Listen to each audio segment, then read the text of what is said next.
I was reborn 1 month before the apocalypse. In my first life, I stockpiled food for 5 years, and my girlfriend Savannah Keller murdered me when the shelves ran low.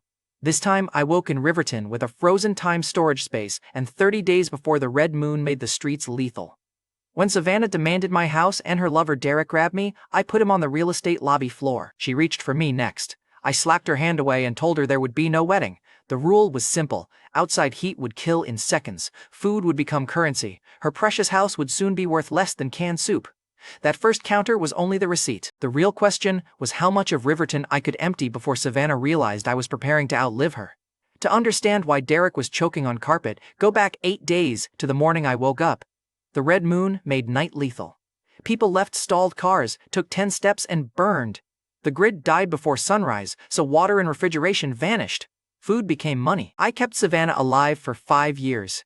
When my shelves thinned, Derek struck, and Savannah called me useless while I bled out. Then I woke in my old apartment with 1 month left on my phone.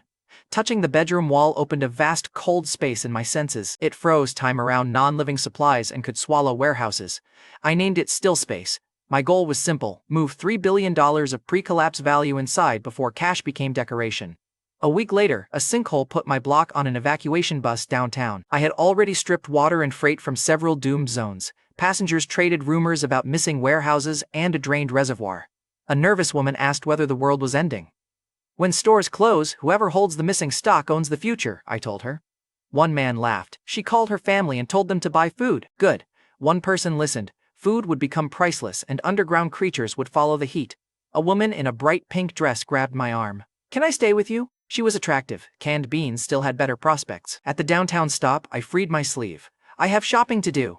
Romance side quest failed. I crossed 2 blocks to Megamart. The floor manager cut my pay in front of 2 coworkers. In my first life, he had locked this warehouse and left the staff outside to burn.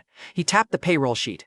Be grateful you still have a job. Looked past him at food, water, medicine, batteries, and tools. Understood. He walked away smiling. I shut myself inside the warehouse and touched the first pallet. It vanished. Bare concrete appeared beneath it. I touched the next row. That vanished too. Then I opened Still Space wider. Shelves emptied across the building. Water vanished by the case. Freezers went hollow. I took every useful order and the whole frozen section while the fans still ran. Still Space kept food hot or cold and fuel usable. Ordinary living people could not be forced inside. I had one more trick, a 10-foot spatial step. Small range, huge attitude problem. The manager returned with 2 workers. One checked the loading bay as if 20 trucks were hiding behind a trash can. The manager grabbed my jacket. Where is everything? Took it. You expect me to believe that? I told him, no, I expect you to let go. He ordered the workers to hold me. They reached. Spatial stepped outside. Behind me, one worker grabbed empty air, the other hit the manager, and all 3 folded into a loud pile. The manager shouted that he would ruin me. I pointed through the open dock. Start with inventory. One worker covered a laugh. The manager heard it. His authority survived the missing warehouse for 6 seconds. New personal record. I dropped my Megamart jacket into a trash bin. An official alert hit my phone before I reached the car. Strange movement below the ground. Possible infrastructure failure. Keep emergency supplies. The warning was early. The clock was moving. Then Savannah called. Transfer the house to me today, she demanded. A real husband proves he can provide. The house had been mine before we dated. Savannah treated ownership like a typo and greed like romance. Her voice pulled me back to my death. I had carried food through burning streets and gone hungry for her. When my run slowed, Derek struck. Savannah chose him, took the food, and stepped over me while I could still hear. I kept my voice flat. You want the house? Savannah softened. Put it in my name and we can discuss marriage again. Meet me at the real estate office. She heard surrender. I heard a liquidation window. The house was worth about $1 million. I offered it for $700,000 if the buyer paid immediately. A realtor accepted before I finished the sentence. Savannah arrived with Derek before the signing. Derek blocked the lobby doors. He was Savannah's backup boyfriend and the man who mistook threats for a personality. You don't sell anything until Savannah gets the house, Derek warned. Apologize, sign it over, and maybe I let this go. Savannah crossed her arms. Kneel and prove you're serious about our future. The receptionist lowered her eyes. Savannah kept performing. Men like you don't get women like me twice, Savannah added. Derek grabbed my collar. I closed one hand around his throat. His speech became a squeak. I lifted him, turned, and drove him onto the lobby carpet hard enough to shake the brochure rack.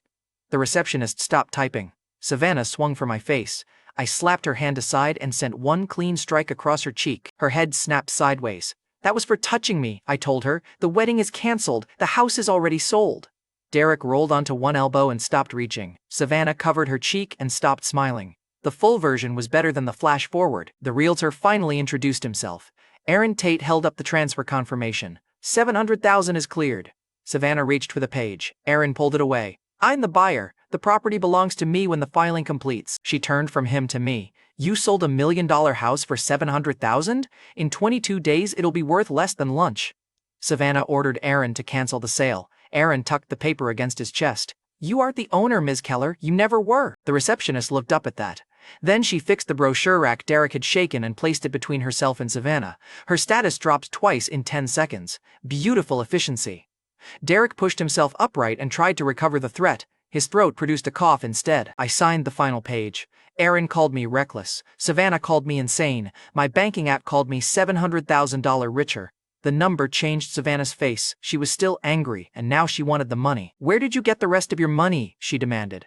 I held up the cleared transfer. You're looking at it. Savannah's voice softened again. Rhett, stop acting crazy. We can still fix this.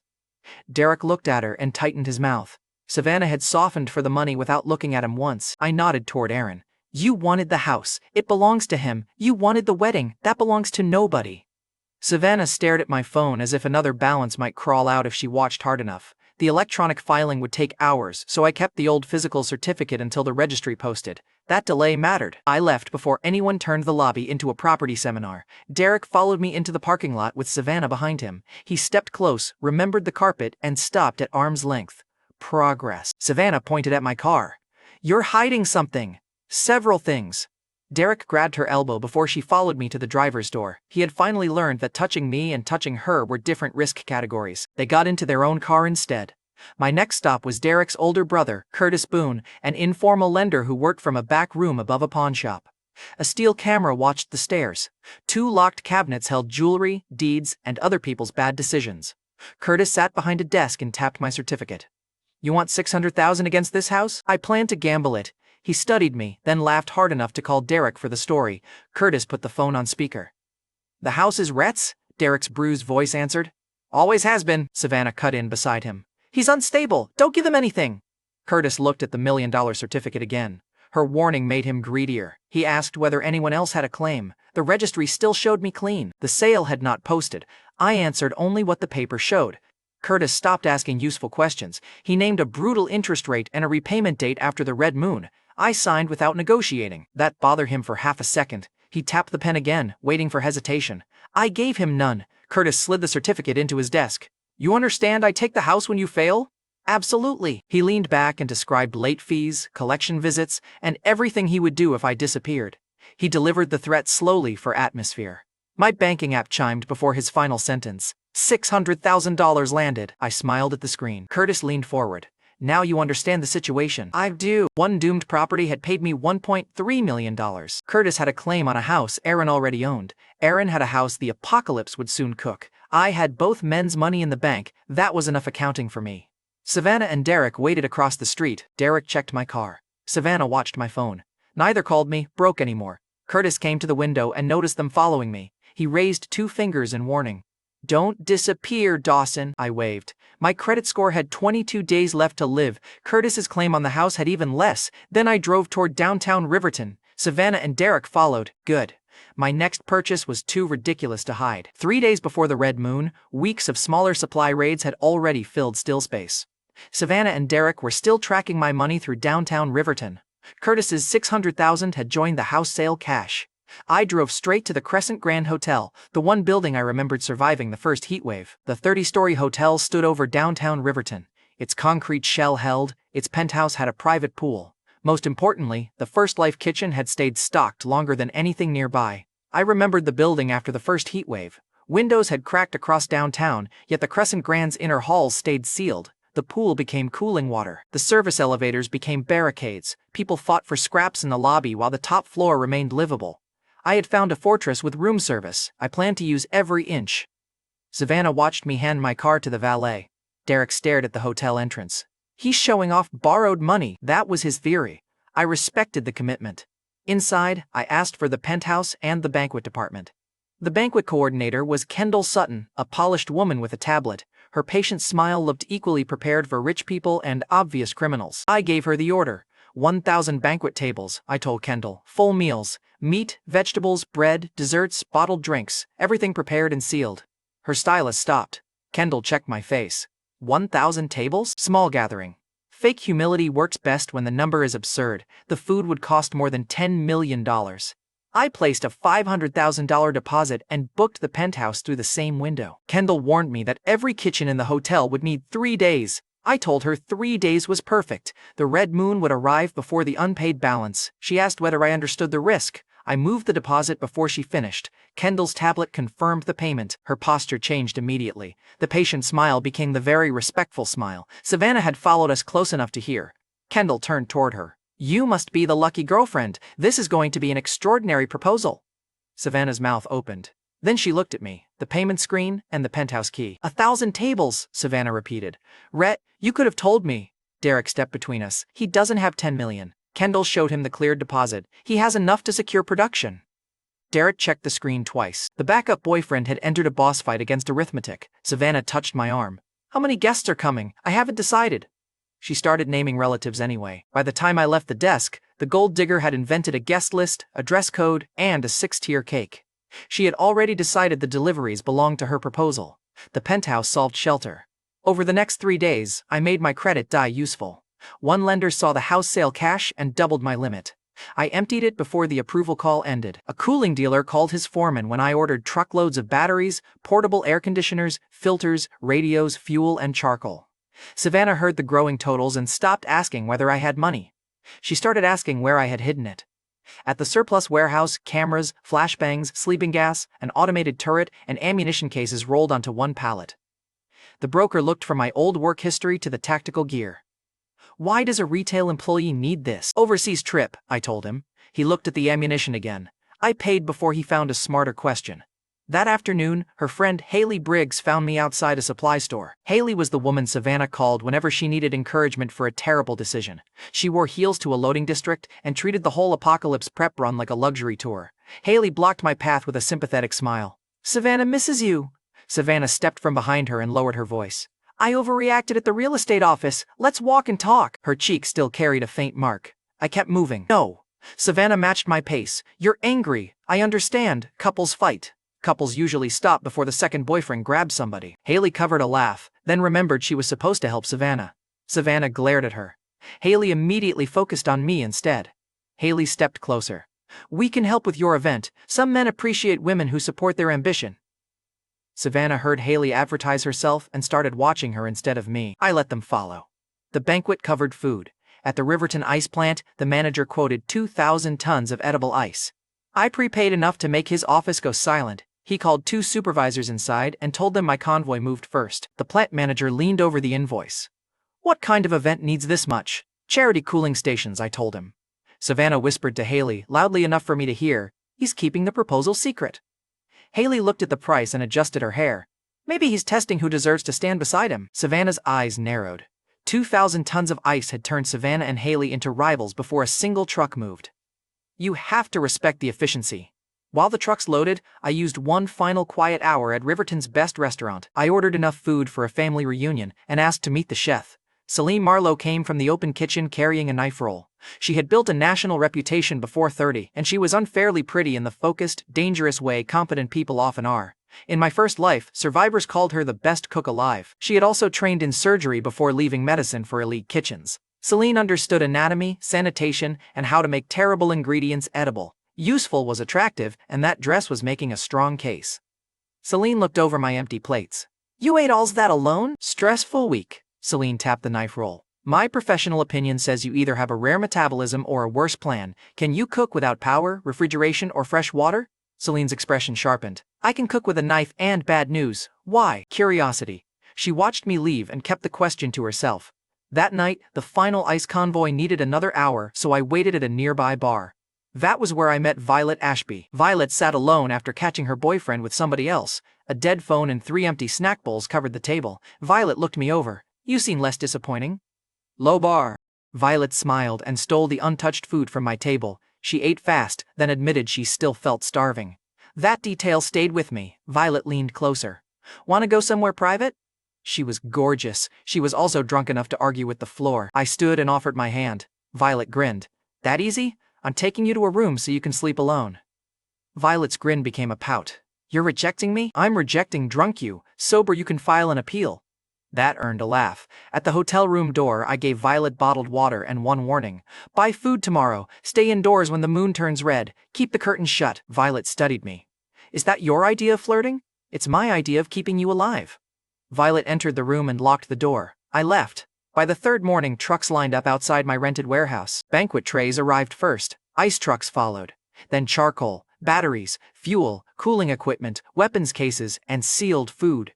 Savannah and Haley appeared before sunrise wearing work clothes and rich wife determination. Savannah pointed at the banquet tables. We want to help. Haley nodded quickly. Consider it a test. I handed them clipboards. The first driver looked at their matching effort and asked, which one is the bride? Savannah and Haley answered together. The driver set down his manifest and backed away from the argument he had accidentally created. Savannah turned on Haley. You're helping me. Haley smiled at me instead. I'm helping the event. For the next 10 hours, they counted trays, labeled pallets, checked seals, and pushed carts between loading bays. Savannah started the morning, assigning herself ceremonial tasks. By lunch, an irritated driver handed her a dolly and told her the ice did not care about bridal status. Haley laughed until the next driver gave her 2 boxes of charcoal. Whenever they moved to the front bay, I opened still space behind the fire door and absorbed the cleared pallets. When they returned, I told them the logistics team had moved everything to another site. They never saw the warehouse fill because it never did. Savannah pointed at the empty floor and called it proof my operation was enormous. Haley answered by carrying the next box past her and smiling at me. By afternoon, both were sweating, limping, and competing over who could carry the heavier box. Haley leaned close while Savannah checked a truck. You know, some women would have trusted you from the start. Savannah returned in time to hear the last words. Savannah slammed a clipboard onto the table. He's proposing to me. Haley smiled. Then where's the ring? Oh, that was vicious. I almost respected it. At sunset, the final ice shipment cleared the dock. I paid every driver a generous tip. The workers thanked me, shook my hand, and praised the 2 women for helping. Savannah straightened despite trembling legs. Haley fixed her hair with hands that barely worked. They waited beside the last decorated table. Savannah held out her left hand. All right, we're done. I nodded. Thank you. She kept the hand out. Haley looked behind me for flowers. Nothing arrived. Savannah's smile tightened. Where's the proposal? There isn't one. The workers went quiet. The driver who had asked about the bride looked between Savannah and Haley.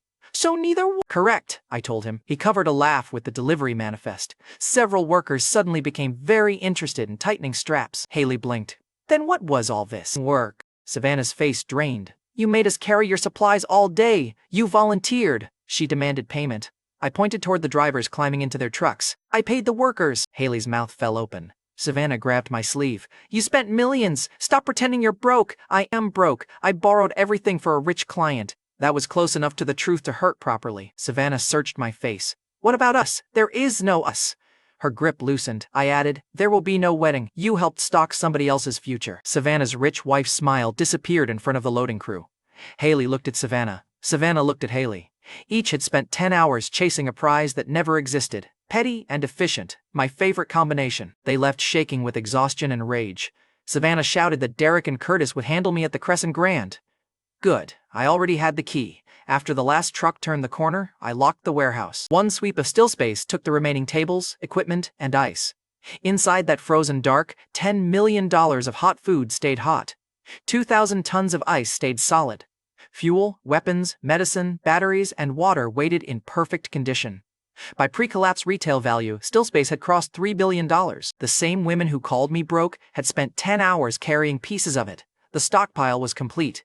Outside, Savannah's car raced toward the hotel. The moon rose behind it. That evening at the Crescent Grand, Curtis tried to collect before the moon had finished turning red. Savannah sat beside Derek in the lobby. Curtis stood over them with my house certificate in his jacket.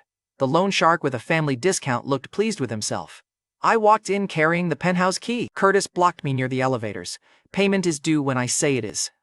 Derek stepped beside him. Start with an apology. Savannah touched her swollen cheek and smiled like the normal world still protected her. Meal this time. A deep voice cut through them. Roman Garrison had crossed the lobby with 4 men behind him. He was a feared Riverton entrepreneur with enough underworld reputation to make Curtis lower his eyes. Roman looked at the loan shark. Move!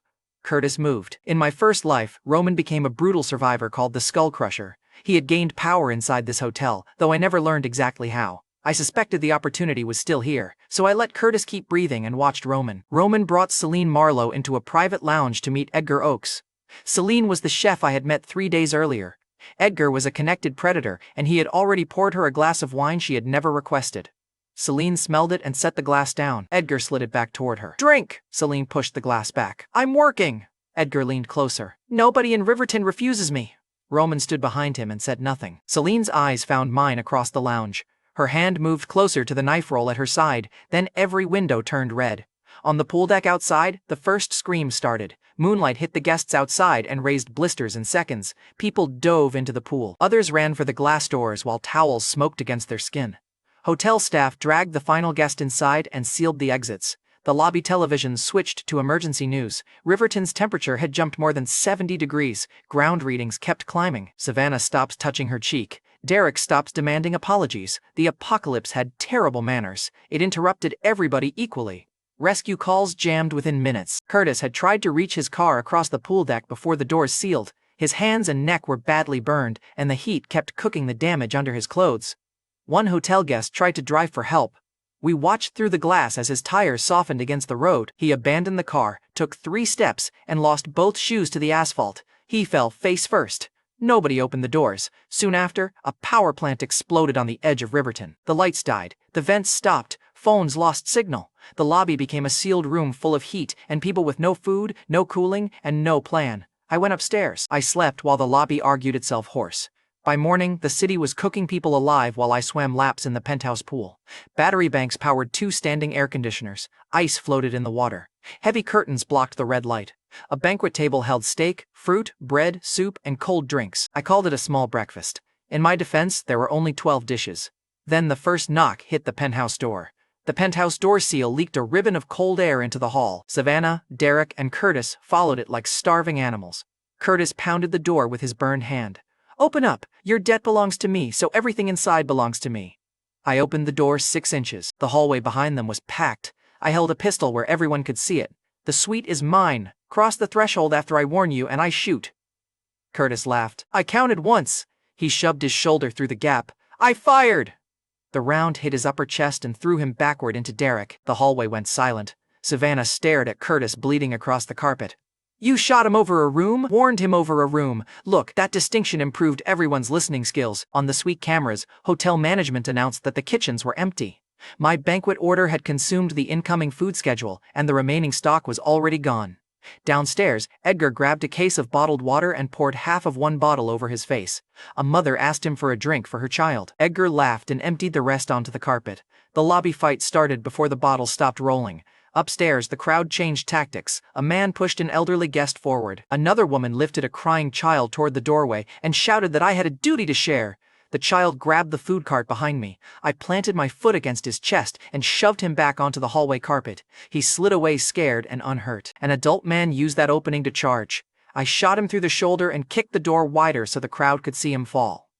"Each of you gets 1 life, I told them. "Spend it on my breakfast if you want." Nobody crossed again. Derek stayed back long enough to shout, "I'll kill you for this." Then Savannah changed tactics. Savannah pressed close to the doorway. Haley stood beside her, freshly arrived from the ruined lobby and just as desperate. Savannah lowered her voice. "Let us inside, we can make it worth your time." Haley touched my arm through the gap. "Both of us." Derek made a sound usually heard from kicked furniture. He charged past them. I caught his shirt, turned, and launched him backward. Derek crashed into Savannah and Haley. All 3 hit the carpet together. Doorway negotiations were closed. Near midnight, armored rescue crews entered the lobby. They came for Walter Green, a protected government contractor staying on the 18th floor. The team extracted him first. Then they announced a general evacuation at midnight from a public square across Riverton. The crowd cheered. Reaching that square required more than 10 minutes outdoors. At the current temperature, 10 minutes was a death sentence. Savannah and Haley cornered the rescue captain before he left. They told him I had murdered people and hoarded food. Captain Zane Fletcher came upstairs alone. He was a special forces officer, and he carried his rifle high. The cameras showed me his approach. I killed the lights before he reached the door. Zane stepped into the hall with his rifle raised. A flashbang went off behind him. He turned toward the light. Sleeping gas rolled from the service vent. Then I spatial stepped 10 feet behind him and struck the base of his neck. Zane hit 1 knee. He tried to turn. I took his rifle and pinned his arm before he finished. When his vision cleared, he was tied to a chair inside my suite. He looked at the cameras, the gas canister, and the automated turret tracking the door. "How does a Mega Mart employee own this setup?" Zane demanded. "Overseas trip." He stared at me. That excuse had a long career ahead of it. I showed him the outside temperature and the square's distance. "Your general rescue route kills most of them." Zane's jaw tightened. "We have orders. You have math." I cut his restraints. Zane stood slowly, rubbing his wrist. "Why let me go? You came alone. You haven't fired. I respect discipline." The turret followed him to the door. Zane glanced back once. He had entered with his rifle high. He left with it lowered. Downstairs, the lobby camera showed Edgar throwing an empty glass at Roman's chest and calling him an errand boy. Roman's men watched him take the insult without answering, so I carried a metal bucket of ice into the lobby. The sound of cubes hitting steel turned every head. Roman stared at the bucket. Edgar stared at Celine. I handed Roman one piece of ice. "Normal order died last night. Decide whether you're still serving it." Roman closed his fist around the ice. Edgar laughed. "You think frozen water makes him a king?"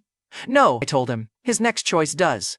Edgar grabbed Roman by the collar. Then he reached for Celine and tried to drag her against him. Celine drove her palm across his face. The slap cracked through the lobby. Edgar turned on her, furious. "You belong where I put you." He lunged again. Roman caught him from behind and snapped his neck. Edgar dropped at Celine's feet. Roman looked over the lobby. "This hotel answers to me now." Nobody challenged him. He distributed my bucket of ice one cube at a time. People who had mocked him began lining up. Savannah and Haley joined them because the ice mattered more than pride. Roman made Savannah and Haley work for their ice and kept them beside his group. He refused the midnight rescue. Others went anyway.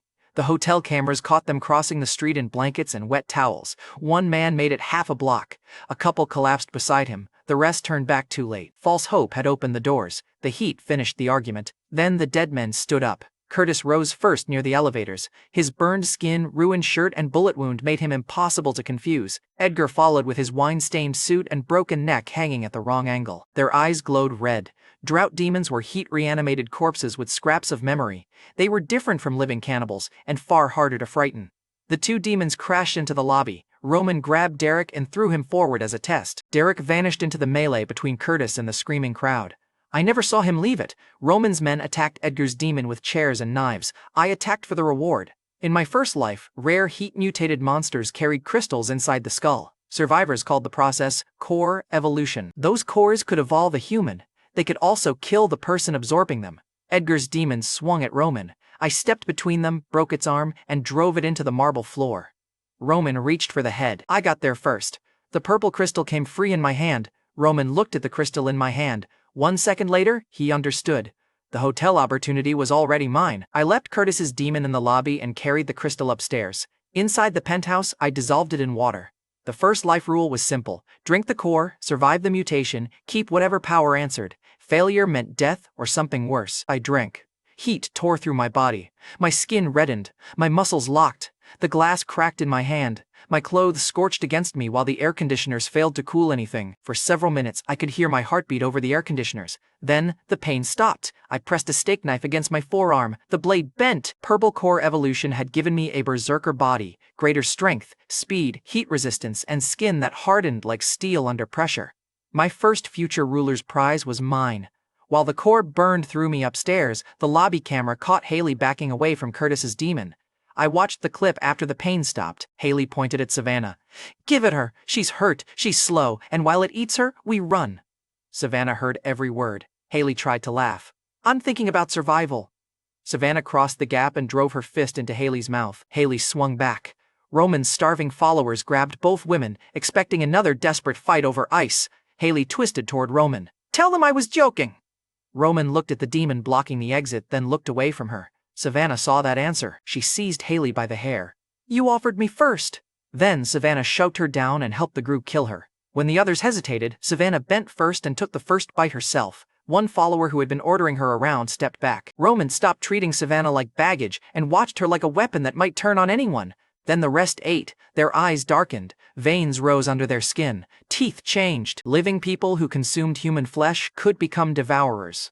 Savannah had volunteered for the front of the line. Celine reached my door after escaping Roman's group. She was hungry, exhausted, and carrying a kitchen knife in one hand. "Let me stay," Celine demanded. I can cook, and I trained in surgery. If something gets through that door, I can keep you alive. I looked at the knife, then at her steady hands. Useful people get space beside me, I told her. During danger, you follow orders. Celine held my gaze. Then give me work. I opened the door. Her first request was a shower. After the shower, Celine walked out wearing a fitted black hotel outfit she had found in the suite closet. She caught me looking. Celine folded her arms. Clinical observation, severe workplace distraction. Celine pointed at the security monitor. The cameras stay in the hall? Every one of them. Celine nodded. Good, survived the outfit. Fair response. Then the hallway camera showed Roman approaching with 6 half-transformed cannibals. They dragged Savannah between them. Celine's humor vanished. Those people ate Haley. They're changing fast. Roman stopped outside the suite. His jaw had widened and his fingers ended in dark nails. Roman shoved Savannah toward the door. Open up, Dawson. Give us the room and the food. You started this. A man hidden beside the frame lunged when I cracked the door. I caught his wrist, pulled him inside, and broke the arm over my shoulder. The corridor filled with bodies and shouting. Roman's transformed men rushed together. I spatial stepped behind the first, drove him into the wall, and used his body to block the second. Celine kicked a knife toward me. I caught it and buried it in the floor beside Roman's hand. He froze. I hit Roman once. He crossed the corridor, struck the far wall, and stayed down. Roman was dead before his remaining men looked over. The remaining cannibals folded fast. Then Savannah lifted her head. Her eyes were red, her broken movements smoothed. The flesh she had eaten had mixed with the heat mutation and turned her into a regenerating hybrid. She tore free of the men holding her and attacked me. Celine raised her knife. Need help? I looked at her outfit, then at Savannah's claws. The outfit is still the bigger threat. Celine almost smiled. Then Savannah hit. I activated the berserker body. Her claws struck my chest and stopped. She bit my shoulder. Her teeth failed before my skin did. Celine's eyes widened. Her clinical evaluation had just found a new category. I caught Savannah by both arms and tore them free. She hit the floor and kicked hard enough to crack the wall. I broke both legs, but she kept crawling toward one of Roman's fallen men. Before I reached her, she fed. Bone and muscle rebuilt. New arms pushed out. Her legs straightened. That was round 1. Savannah rose faster. She kicked off the wall, crossed the ceiling, and raked both claws across my neck. The berserker skin held. Celine's eyes followed the marks that failed to open. She's getting quicker. I caught Savannah in midair, drove her through a hotel door, and tore her down again. She reached another body. The regeneration came back sooner. Round 2. This time Savannah stopped trying to beat me. She dragged Roman's body in front of herself, fed while backing toward the stairwell, and used him as a shield. Celine kicked the corpse sideways. She's trying to run. Spatial step behind Savannah, blocked the stairs, and dropped her before she cleared one step. Round 3. Savannah changed the order of the next rebuild. One arm came back first. She ripped a broken door from its hinges and threw it at Celine, then dove for the nearest body while Celine ducked. Celine kicked that body into the suite and slammed the door. She's learning. So am I. Caught Savannah by the ankle and pulled her away from the food. Then I broke the charge before the rest of her finished healing. Round 4. Celine understood the pattern. She dragged 2 bodies into the suite, kicked a third across the threshold, and slammed the door. Savannah stared at the closed suite. Every regeneration source was suddenly behind a steel door and an automated turret. Hunger had no easy answer now. So Savannah changed tactics again. She lay still. Her breathing slowed. Her face almost looked human. Celine kept her knife up and took one careful step closer. Savannah exploded off the carpet and lunged past me for Celine's throat.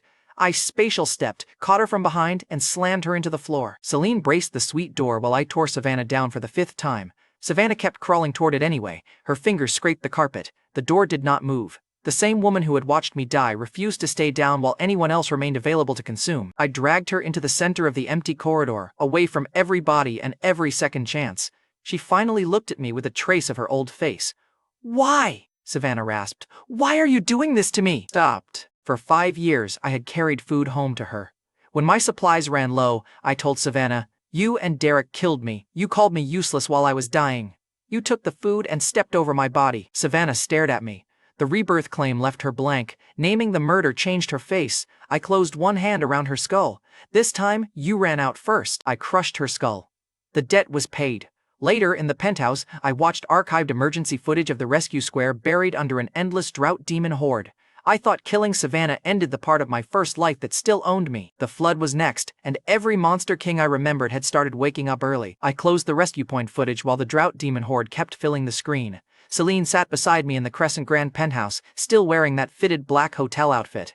She looked at my ruined shirt, then at the bedroom door. Medical recommendation, Celine murmured. You should stop thinking about dead monsters for 1 hour. I glanced at the bedroom door. In my defense, the doctor was making a persuasive case. Celine caught my hand and pulled me up. The bedroom door closed. The hallway cameras stayed where they belonged. An hour later, my blood pressure had become somebody else's problem. Several days later, the worst heat eased before the flood phase began. That gave me a narrow window to leave Riverton's safest room and hunt the monsters that were still weak. Celine stood by the penthouse door with an axe in one hand. I reminded her of our rule. Anyone beside me has to stay useful. When things go bad, follow my lead. Celine rested the axe on her shoulder. Then bring back something harder than the last one. Fair. The chef had requested premium ingredients. I left her the cameras, weapons, food, and one warning to keep the doors sealed. Celine caught my jacket before I turned away. Come back before I have to prove useful by hunting you. I glanced at her axe. Very threatening, Celine smiled. Clinical warning. Then I drove toward my old campus, the Riverton Institute of Engineering. The golden cobra that ruled northern Riverton had started in my old reptile lab. Floodwater would turn it into a regional monster king. Killing it early was cheaper. The roads were cooling, but civilization had already folded. 3 men blocked an overpass with shopping carts and a delivery van. Their leader pointed a crowbar at my windshield and demanded food, fuel, and the car. I stepped out with one hand empty. The leader grinned. Smart choice. He swung the crowbar. I caught it, bent the metal, and shoved him through his own cart barricade. The other 2 rushed me. One lost his knife, the other lost his confidence. I knocked both into the delivery van and drove through the opened lane. Road toll cancelled. Look, the Cobra had a flood deadline. I had no patience for amateur toll collectors. A mile later, I passed a subway entrance packed with red eyes. Hundreds of drowned and burned bodies pressed behind the gates. Some would carry cores. Most would carry teeth. I kept driving. Farming weak monsters while a future king waited nearby would have been peak beginner behavior. At the institute, the front gate hung open. The first gang had chained 3 drought demons to concrete posts like guard dogs. 6 armed men watched from the steps and laughed when I approached alone. Their leader pointed at my bag. Drop the food. I pulled out 1 roasted chicken leg. Every living man stared at it. The chained demons did too. Highest bidder gets lunch, I told them. The leader took 1 step forward. I tossed the chicken between his boots. All 3 demons lunged. Chains snapped tight. 2 guards went down trying to hold them. The leader kicked the food away and accidentally sent it behind his own line. Beautiful strategy. No notes. The demons dragged the men into reach. I spatial stepped past the chains, broke the leader's wrist, and used his pistol on the remaining shooters. The fight ended before the chicken hit the ground again. I took their rifles, ammunition, and supply bags. Then I left the demons pulling uselessly at empty chains. The reptile building stood across the courtyard. Inside the main laboratory, shattered tanks covered the floor. 1 enclosure remained intact. A golden king cobra watched me through reinforced glass. It was already longer than a car. Its eyes tracked my hands, the exits, and the water pipes above us. That snake was thinking. Good. Intelligent enemies made better cores. Before I could trigger its mutation, armed fugitives entered the building behind me. The first gunman raised his rifle. A shot cracked from the upper walkway. He dropped. A gray-haired woman swung over the railing, landed behind the second man, and drove his face into a lab table. She stripped his weapon before the third shooter understood she had moved. Her name was Bryn Archer, a special operator trying to free hostages held across campus. Bryn finished the fugitives, turned, and aimed at me. Hands where I can see them, she ordered. I showed her both hands. Then Bryn tried to lock my leg. I did not move. She shifted her weight, hooked harder, and looked personally offended by physics. Done stretching? I asked. Bryn swept again. I caught her wrist, turned, and tied her to a steel chair with the fugitive's own restraints. The sniper who hated losing stared at the knot. You're enjoying this? I checked the knot. A little. Bryn explained that the fugitives controlled the administration building and kept students as shields. She had weapons training, no clean line into the meeting room, and almost no food. She also knew Zane Fletcher.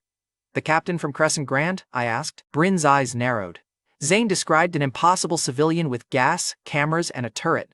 I shrugged. Small misunderstanding. I freed one hand and gave her a protein bar. Bryn ate half before asking where I had found a military sniper rifle. I tapped the rifle case. Overseas trip. She looked around the flooded, monster-filled campus. Naturally. I handed her the rifle. Food bought cooperation. The scope bought enthusiasm. 10 minutes later, I entered the fugitives' meeting alone. Bryn took position outside with a clear line through the windows. The gang leader sat behind a desk with hostages kneeling along the wall. 8 armed men surrounded him.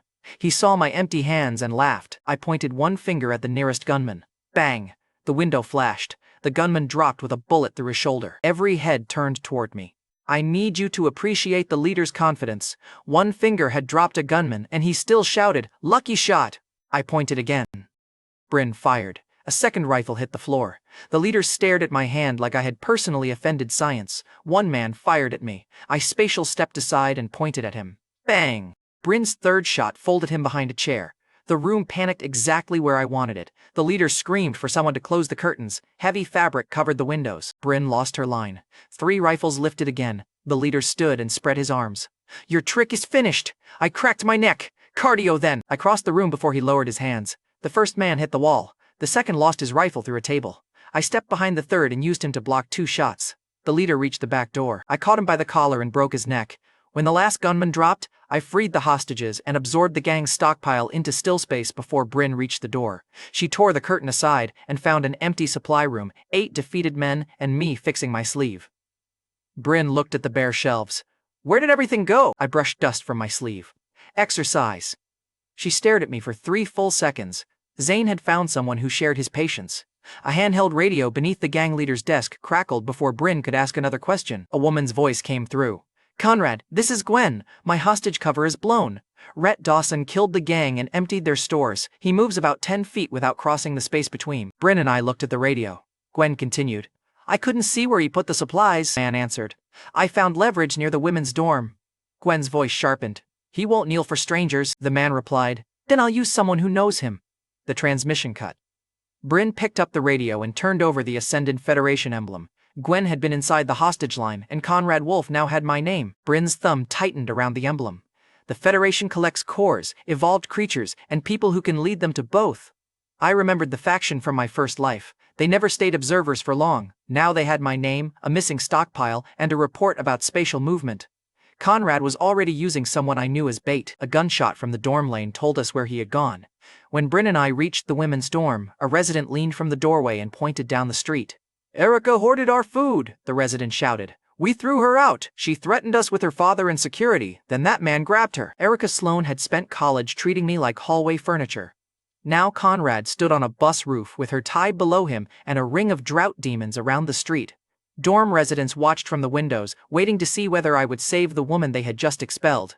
He wore the Ascendant Federation emblem and carried a pouch of gray bone ash. Conrad called down, "Kneel, Dawson, or the girl dies." Erica saw me and recovered her old attitude immediately. "Rhett, do what he says, you owe me." Looked at her. "Apologize for every time you treated me like trash." Erica's face twisted. "You're still nobody. Save me first." Conrad laughed and loosened one chain. A drought demon reached Erica's suitcase. She kicked it away and screamed at me to hurry. I gave her one more chance. Erica refused again. Conrad released the next chain. The first demon dragged Erica down and bit into her shoulder. The others closed around her. Only then did Erica beg. Too late. She had demanded the princess script after spending years playing the villain. Conrad threw bone ash into the air. The demons across the street turned toward me together. He lifted both arms and started bragging about controlling the dead. I activated Berserker and moved through the horde. Claws struck steel skin. My broken blade cut necks, knees, and spines. Spatial steps carried me between bodies before Conrad's ash cloud cleared. He kept issuing commands. The first demon slid apart at his feet, then the second fell, then the whole horde collapsed around him. Conrad finally stopped talking. I appeared behind him. The discount beast tamer needed better inventory. He turned too late. One strike ended him. Bryn arrived at the edge of the street and looked from Conrad to the ruined horde. Her grip tightened on my rifle. Then she lowered the muzzle away from me 1 careful inch. While I dealt with Conrad, Celine fought her first monster alone at Crescent Grand. She told me the full story after I returned. A blind drought demon broke into the penthouse hall and followed sound. Celine tapped one heel against the tile, drew it toward a service corner, then buried her axe in its skull. The demon kept moving. So she kicked off both heels, used one to ring the metal fire door, and attacked from the opposite side. Her second strike ended it. Celine extracted the core, dissolved it the way she had watched me do, and drank it. The fever hit fast. No power appeared yet. She later insisted the heels had been surgical equipment. I have seen cheaper scalpels. Back in the reptile lab, I set a bucket of water outside the cobra's enclosure. Floodwater had triggered its first mutation in my previous life. I was moving the appointment forward. The cobra watched the bucket, lowered its head, and acted calm. I opened the enclosure. It drank once. Golden scales thickened across its body. Its spine stretched. The reinforced glass cracked behind it. Then the snake bowed as if accepting me. I almost admired the performance. It whipped around and launched through the side door. I caught its tail. The cobra coiled around my chest and crushed hard enough to bend a steel table. My knife struck its scales and snapped. The future king tightened again. I activated Berserker, forced both arms apart, and tore free of the coil. The cobra lunged for the water pipe. I spatial stepped over its head and drove the broken blade beneath its jaw. Then, I split the body down the center. The golden core dropped onto the wet floor. One future ruler had just lost its whole career. I dissolved the core and swallowed it before the flood could arrive. The mutation started as the building shook. Windows burst inward. A brown wall of water slammed through Riverton before I could reach the hotel. The flood hit before the cobra core finished changing me. Brown water tore through the reptile building and slammed me through a window. Cars and broken concrete buried the campus. I sank between cars and broken desks. My chest tightened once. Then my lungs stopped burning. Thin scales spread over my ribs and arms. Water pressed against my skin, and my body pulled oxygen straight through it. I kicked once and shot upward against the current. A sedan rolled toward me underwater. I planted one hand against the hood and shoved it aside. The car spun away while I stayed in place. That settled the strength question. The cobra core had given me aquatic adaptation, scales, underwater strength, and skin that could breathe. I had wanted water control. Look, I had asked a future water king for power. Core evolution sent me waterproofing, close enough for the apocalypse. Cores carried tendencies. They never promised the exact ability. In my first life, the flood split Riverton among the Federation, cannibal enclaves, the Rat King, and things below the streets. Northlake held the nearest future ruler. When I surfaced, Riverton had become a brown ocean. The flood pushed a horde behind me, straight toward two people trapped on a radio tower. Both wore the black field gear of the Ascendant Federation, Conrad's faction. One scout aimed a rifle at me while the other worked a damaged transmitter. The shooter called down, "Stay back!"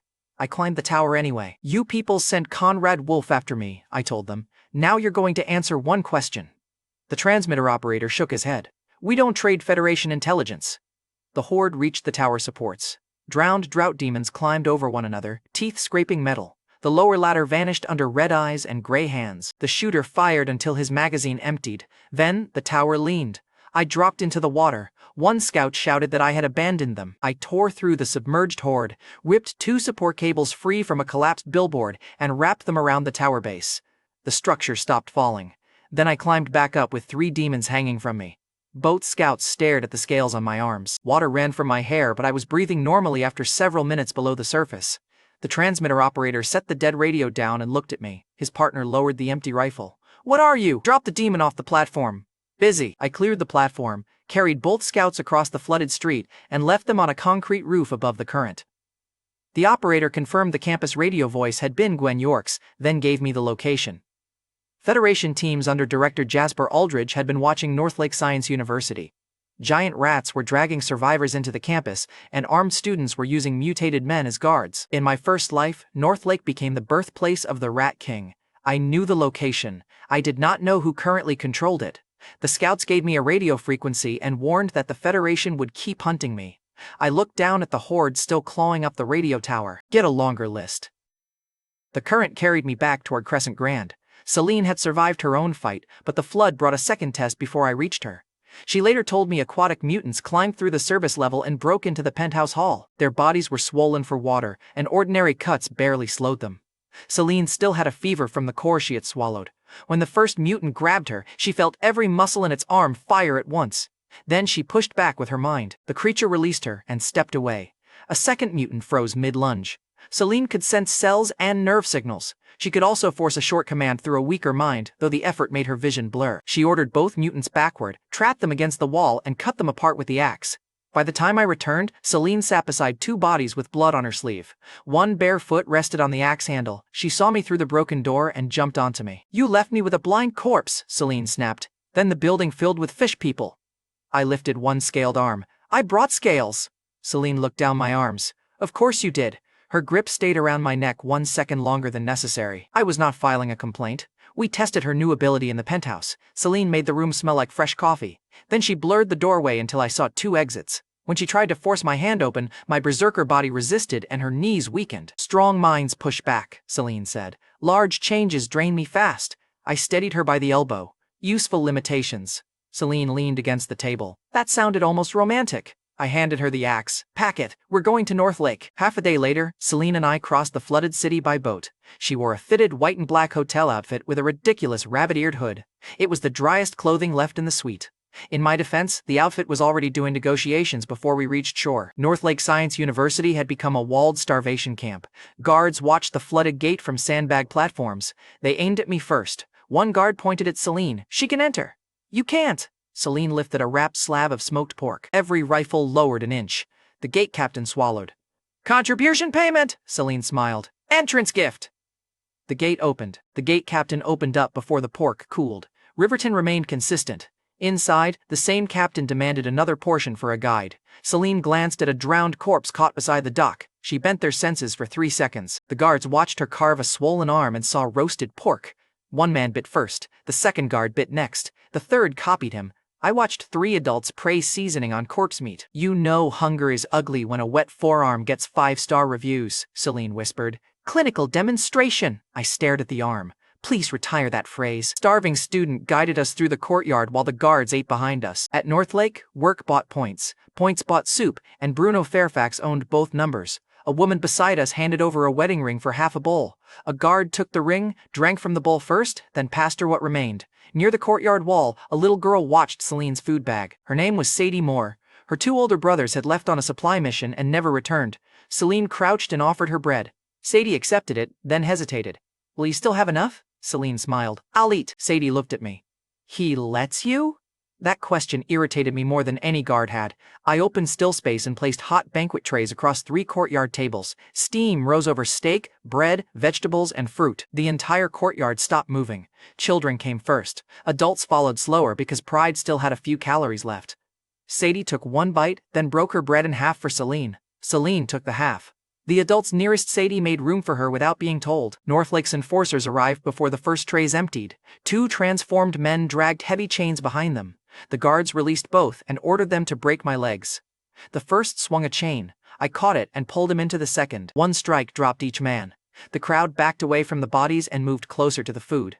One of Bruno's guards reached for a tray. 3 starving residents stepped in front of him. The guard stopped. Then Bruno Fairfax arrived on a throne carried by 4 exhausted survivors. Bruno was Northlake's enforcer, a huge man whose drug-hardened body had made him ruler of the courtyard. One carrier stumbled. Bruno drove a blade into the man's chest and kicked the body down without leaving the throne. "Replace him," Bruno ordered. Another starving survivor took the empty handle. The throne tyrant looked at Celine's outfit and smiled. "I'll give you noodles for life," Bruno offered her. "Come sit beside me." Celine looked at the throne, the bleeding carrier, and the bowl hanging from Bruno's belt. "I've seen better benefits." I almost laughed. The Noodle Emperor had offered a chef prison cafeteria pasta. Bold strategy. Celine bent the courtyard's senses. For one breath, the crowd saw Bruno's throne crack beneath him. Bruno did not react. His eyes stayed fixed on her. "Mind tricks," he said. "Cute." Behind us, the gate guards started choking. The illusion broke. They saw the rotten arm in their hands and vomited blood across the dock. Bruno's smile widened. His mind was stronger than theirs, and whatever drug powered him had changed more than muscle. He pointed at Celine. "Bring her to me later." Then he ordered the food seized. The crowd closed around the tables before his guards could move. One enforcer shoved an old man aside and reached for a steak tray. I caught his wrist, folded him across the table, and set the tray back without spilling the sauce. Celine handed the old man the steak. Bruno watched his guard slide to the floor while the courtyard kept eating. Bruno repeated the order. Nobody moved. A familiar voice called my name from the student wing. Finn Wallace, an old classmate with the same loud mouth I remembered, pulled me through a side door before Bruno's guards regrouped. Finn brought us to Liam Barrett, my closest friend from engineering school. Liam grabbed both my shoulders and laughed once in disbelief. "Rhett, you picked now to visit?" I hugged him back. Parking was terrible. Liam hugged me anyway. Finn looked past us at Celine. "You disappear for the apocalypse and return with the campus goddess?" Celine folded her arms. "Which one of you is the useful friend?" Liam pointed at himself. Finn pointed at Liam too. "Unfortunately, him." We laughed once. Then Liam hit a shaking hand. Dark injection marks climbed his wrist. He warned me that Bruno took women, food, and useful fighters into Northlake's laboratory. Nobody returned unchanged. Finn went to warn the students. Before Liam could name the person controlling the injections, a window shattered behind Celine. Gwen York, the Mohawk operative, crashed through with a knife. "Bruno wants the woman," she barked, grabbing Celine. Celine caught Gwen's mind first. The Mohawk operative froze mid-step. Gwen slashed her own palm. Pain broke the command. Gwen looked at my face, then at the flooded balcony. She dropped to one knee. "Rhett, I can work for you. I can be very cooperative." Celine raised the axe. "She seems exhausting." Gwen smiled at me, threw a smoke bomb, and ran. I stepped through the smoke and caught her by the head before she reached the flooded balcony. Her smile disappeared. Gwen blurted her only useful fact. Bruno took the little girl. Sadie and both brothers are in the arena. Threw Gwen into the flood. Then I turned toward the central arena. Behind its steel doors, a child was already screaming. In Northlake's central arena, Sadie stood between a giant rat and her hanging brothers. Bruno sat above the pit on his carried throne. He had tied both brothers by the neck and lifted them just high enough to choke. Sadie held a broken spear with both hands. The rat was larger than a motorcycle. Bruno laughed every time the child tried to look back at her brothers. "Kill it," he called down. "Maybe I lower one rope." One brother kicked against the beam. The other tried to tell Sadie not to turn around. The rat charged. Sadie stabbed at its face. The broken spear glanced off its skull and spun from her hands. Bruno pulled one rope higher. Sadie's oldest brother left the ground and began choking. She ran toward him. The rat opened its jaws behind her. I entered through the arena gate and hit it from the side. Its body crossed the pit and broke against the stone wall. The crowd went silent. Bruno's smile disappeared first. The guards followed. Two of them let go of the rope controls. Sadie dropped the spear. Liam and Finn ran for the hanging platform. Celine blurred the guards' vision while they cut both ropes and pulled the brothers down alive. Sadie looked at me through tears. "You came," held out my hand. "Of course." Then cages opened around the arena. Dozens of experimental rats poured out. Some had human hands. Others dragged metal plates grown into their backs. Celine raised her axe. Liam placed himself in front of Sadie and her brothers. A calm voice filled the loudspeakers. Dr. Elias Reddick controlled Northlake's laboratory, its drugs, and the rat experiments beneath us. Reddick announced, "Rhett Dawson is ideal material. Bring him to me dead or alive." The rat scientist had watched one punch and started shopping for my body. Bruno stood from his throne. He pointed at Liam. "Take Dawson down. Dr. Reddick will restore your dose." Liam's hands were shaking harder now. The marks on his wrist had darkened. Reddick's first-level drug gave strength, then punished anyone who stopped taking it. Liam needed another dose soon or the poison would shut his body down. Bruno smiled at him. "Choose survival." I looked at Liam. "Choose once." The arena waited. Liam turned toward me. Then he drove his boot into Bruno's stomach. "I already did," Liam told him. The dark marks on Liam's wrist spread another inch. Finn grabbed Liam's shoulder and joined him. Celine moved beside them without being asked. For 5 years, Savannah had called loyalty useless when food ran low. Liam chose it while his own body was failing. Bruno roared and charged. I met him in the center of the arena. His skin hardened into thick layers of fat cell armor. My first punch sank deep enough to make him smile. Then I drove 2 fingers through the same point. The armor split. Bruno swung both hands at my head. I ducked, drove my shoulder into his middle, and threw him through the throne. Wood snapped under the man who had made starving people carry it. Bruno fell to one knee. His throne carriers backed away. One kicked the broken seat away from him. The Noodle Emperor had lost both the chair and the audience. Reddick's voice snapped through the speakers. "Level 3, inject him." A lab technician rushed from the tunnel and plunged a black syringe into Bruno's neck. His body expanded. "Look, I need you to understand the commitment." Bruno had lost the throne, so Reddick upgraded him into demolition equipment. The puncture closed. New armor rolled over his shoulders. His legs shortened beneath a swelling torso until he looked built to crush walls by falling at them. Bruno laughed and curled forward. Then he rolled. The arena floor broke under him. I caught the charge with both hands. Stones split beneath my feet, but I stopped him before he reached Sadie. Bruno's face pushed out from the moving mass. "You can't kill me," tightened my grip. "Your doctor keeps saying that through other people." Pulled an industrial battery from still space and drove it into his mouth. Bruno bit down. The battery exploded. Smoke swallowed the pit. Inside the smoke, his ruined face started rebuilding. Regeneration rebuilt flesh, so I stopped trying to damage him. I opened still space above him. Concrete barriers, steel beams, and broken machinery dropped into the smoke. The pile buried Bruno from the arena floor to the lower stands. His body kept moving underneath. Then the steel settled and stopped. When the smoke cleared, the crowd saw a construction site where Northlake's ruler had been. Nobody asked where the material came from. Celine looked at the pile, then at me. "Small overseas shipment?" I brushed concrete dust from my sleeve. "Carry on." She gave me the exact look I deserved. Ratmen flooded every entrance. They wore scraps of lab uniforms and moved with drugged human coordination. I moved Sadie and her brothers behind the student fighters. "Celine, hold the arena," I ordered. "Liam, Finn, keep the children alive." Celine's face had gone pale from using her power, but she tightened her grip on the axe. "You're not entering that lab alone," she warned. I faced the tunnel. "I'm entering first." Celine nodded once.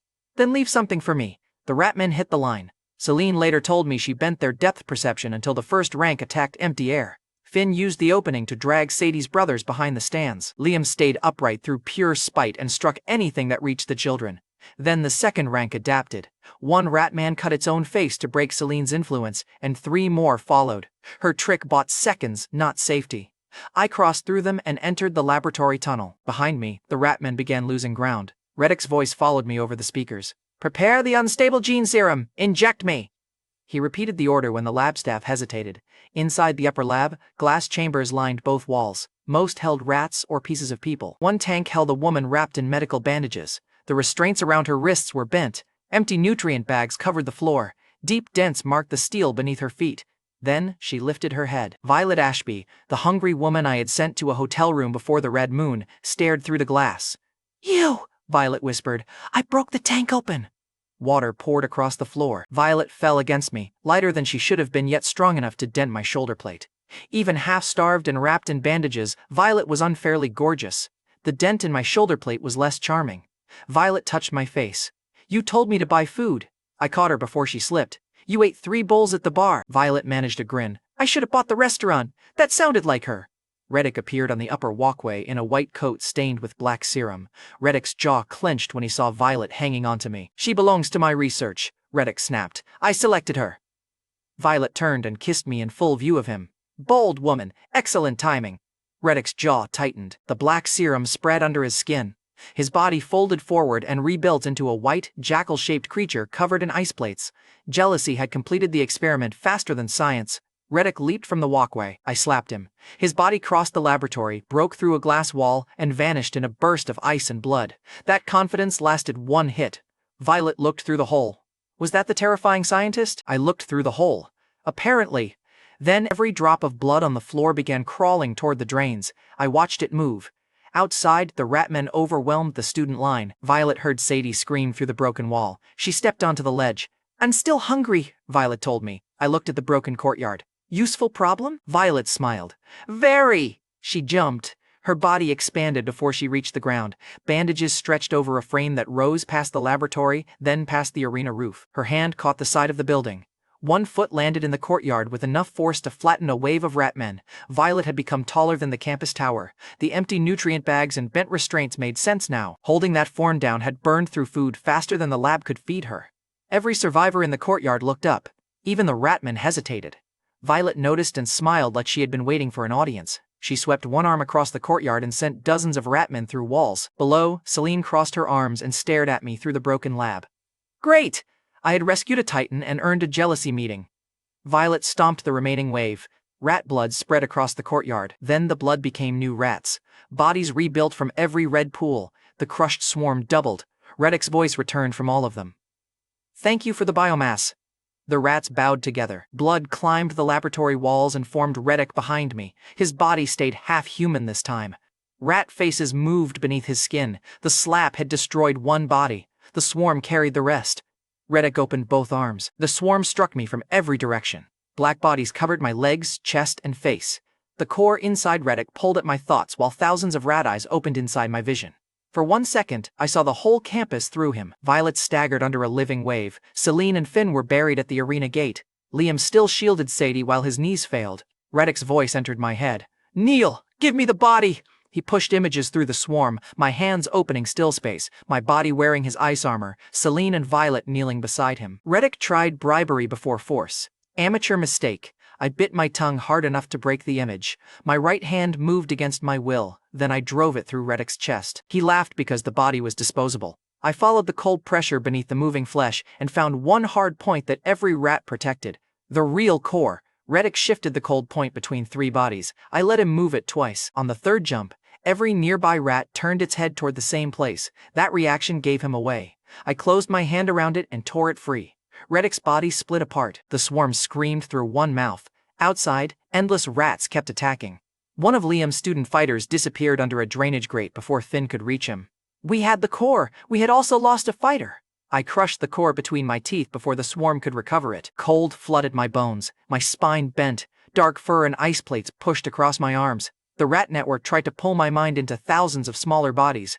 Rhett was dead, but his core still wanted a host. It tried to wear me. I remembered 5 years of refusing hunger, heat, and people who wanted my supplies. A dead scientist did not make the top 10. I forced the Rat King consciousness down, my body returned to human shape. Then I looked across the courtyard. Back to the sewers! Every rat stopped. The swarm turned as one and poured into drains, tunnels, and flooded streets. The courtyard emptied. Look, one sentence had emptied a battlefield. I enjoyed it for exactly 3 seconds. Violet shrank beside the broken arena. Celine lowered her axe. Finn stared at the retreating rats. Sadie held both brothers and refused to let go. Nobody spoke until the last tail vanished. Liam collapsed. Dark veins had reached his neck. The drug Rhett used to control him was shutting down his organs. Violet knelt beside him. The staff talked about one antidote. Blood from the immortal test subject in the lowest lab. Liam had chosen us, and now he had minutes. I entered the deepest chamber while Celine kept Liam breathing. The room held one suspended body, several sealed blood cases, and a woman's name across the central tank. Dr. Livia Fairchild had been a planetary biologist before Rhett turned her into his immortal test subject. The instant I crossed the threshold, the chamber disappeared. Fairchild dragged me into a memory illusion. The memory gave me 3 images. Fairchild starved behind locked glass while Rhett ate outside it. Rhett cut regenerating tissue from her body and fed it to rats. Then those rats carried pieces of memory after his gene serum tied Fairchild's cells to the swarm. I could not verify the story. Fairchild controlled the memory and wanted me to trust her pain. One fact still mattered: a mind could survive inside altered tissue, blood, or a core. Core contamination had just become a real possibility. Fairchild appeared beside the tank in the illusion. I was his victim. Take the crystal in front of you. Use my blood. End this. A pale core floated inside an open tray. Liam was dying upstairs. The cure sat beside the easiest answer. I figured Fairchild was betting I would stop checking. Too convenient. Behind Fairchild, the memory kept showing rats bowing toward a sealed black chamber she never mentioned. I stepped past the offered core. Fairchild's expression hardened. You don't believe me? Kept moving. Your suffering is real. Then I opened the black chamber. The real crystal pulsed inside Fairchild's physical chest. Her illusion attacked at once. The lab filled with copies of Rhett, Violet, Celine, and Savannah. I ignored the faces and followed the one heartbeat the illusion could not hide. My hand closed around Fairchild's real body. She screamed through every copy. I drove my hand through the tank housing and tore the life support lines free. Fairchild's copies flickered. The pale decoy cracked on the tray and leaked clear fluid. I destroyed the body, took the dark crystal, and stored 6 sealed cases of her blood before the chamber failed. Then I returned to the arena.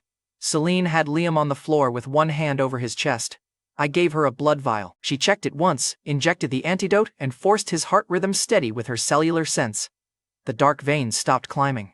Liam opened his eyes. Finn laughed so hard he nearly fell over. The doctors gathered the remaining samples. Survivors lifted Sadie's brothers onto a stretcher. Violet ate 3 cold banquet trays while shrinking into a borrowed coat. Celine watched her finish the 3rd tray. Violet smiled at her. Growth problem. Celine tightened the coat 1 extra inch. Clearly. Violet smiled wider. I kept Fairchild's core inside still space until Liam stabilized. Then I dissolved the crystal and drank it before we left Northlake. Cold spread behind my eyes, but Fairchild stayed silent. The core stayed quiet. I treated quiet as a warning. I left Northlake with a rat army at my back and a parasite in my head. The next man who smiled at me like a savior was feeding people to monsters. About a week after Northlake fell, the flood dropped below the highway rails. I moved our medical convoy toward Haven Ridge, the largest safe zone nearby. Celine guarded Fairchild's blood samples. Violet walked beside us, eating a cold roast from still space. Celine watched her. She sleeps in a separate room. Violet swallowed. Rhett decides. Far from my food, I told them. Good. Normal problems. Reddick's core left me stronger and able to command rats. Still space had grown. My ice answered faster. Fairchild's core sharpened my senses. The presence behind my eyes still hadn't spoken. At a flooded intersection, I tested one colder instinct from Fairchild's core on a drowned body pinned beside a car. 2 fingers twitched. The dead hand dragged 3 inches toward me, then dropped. The command lasted 1 breath and left ice behind my eyes. Celine saw the movement in the side mirror and moved her axe closer. Violet stopped chewing for once. I told them, I can pull a corpse for a few seconds. Anything stronger will cost more. Weak. Ugly. Real. Then a woman appeared above the road, hanging by her wrists. 2 ropes held her between streetlights. Her dress was torn, her head sagged. A handwritten sign beneath her promised food to anyone who cut her down. The convoy slowed. I felt 6 cold shapes under the flooded cars beside us. Keep moving, I ordered. A refugee near the front pointed at the woman. She's alive! She's bait, I told him. The refugee ignored me and climbed from the truck. Another man followed with a knife. Compassion was good. Climbing up beside flooded cars after I warned you about bait was still stupid. The first man cut one rope, a spear punched from beneath a car and took him through the chest. The second refugee turned to run. Another spear dropped him beside the first. The hanging woman lifted her head and smiled with black teeth. Devourer hunters rose from the water. They had suspended one of their own above the road and waited for decent people to volunteer as dinner.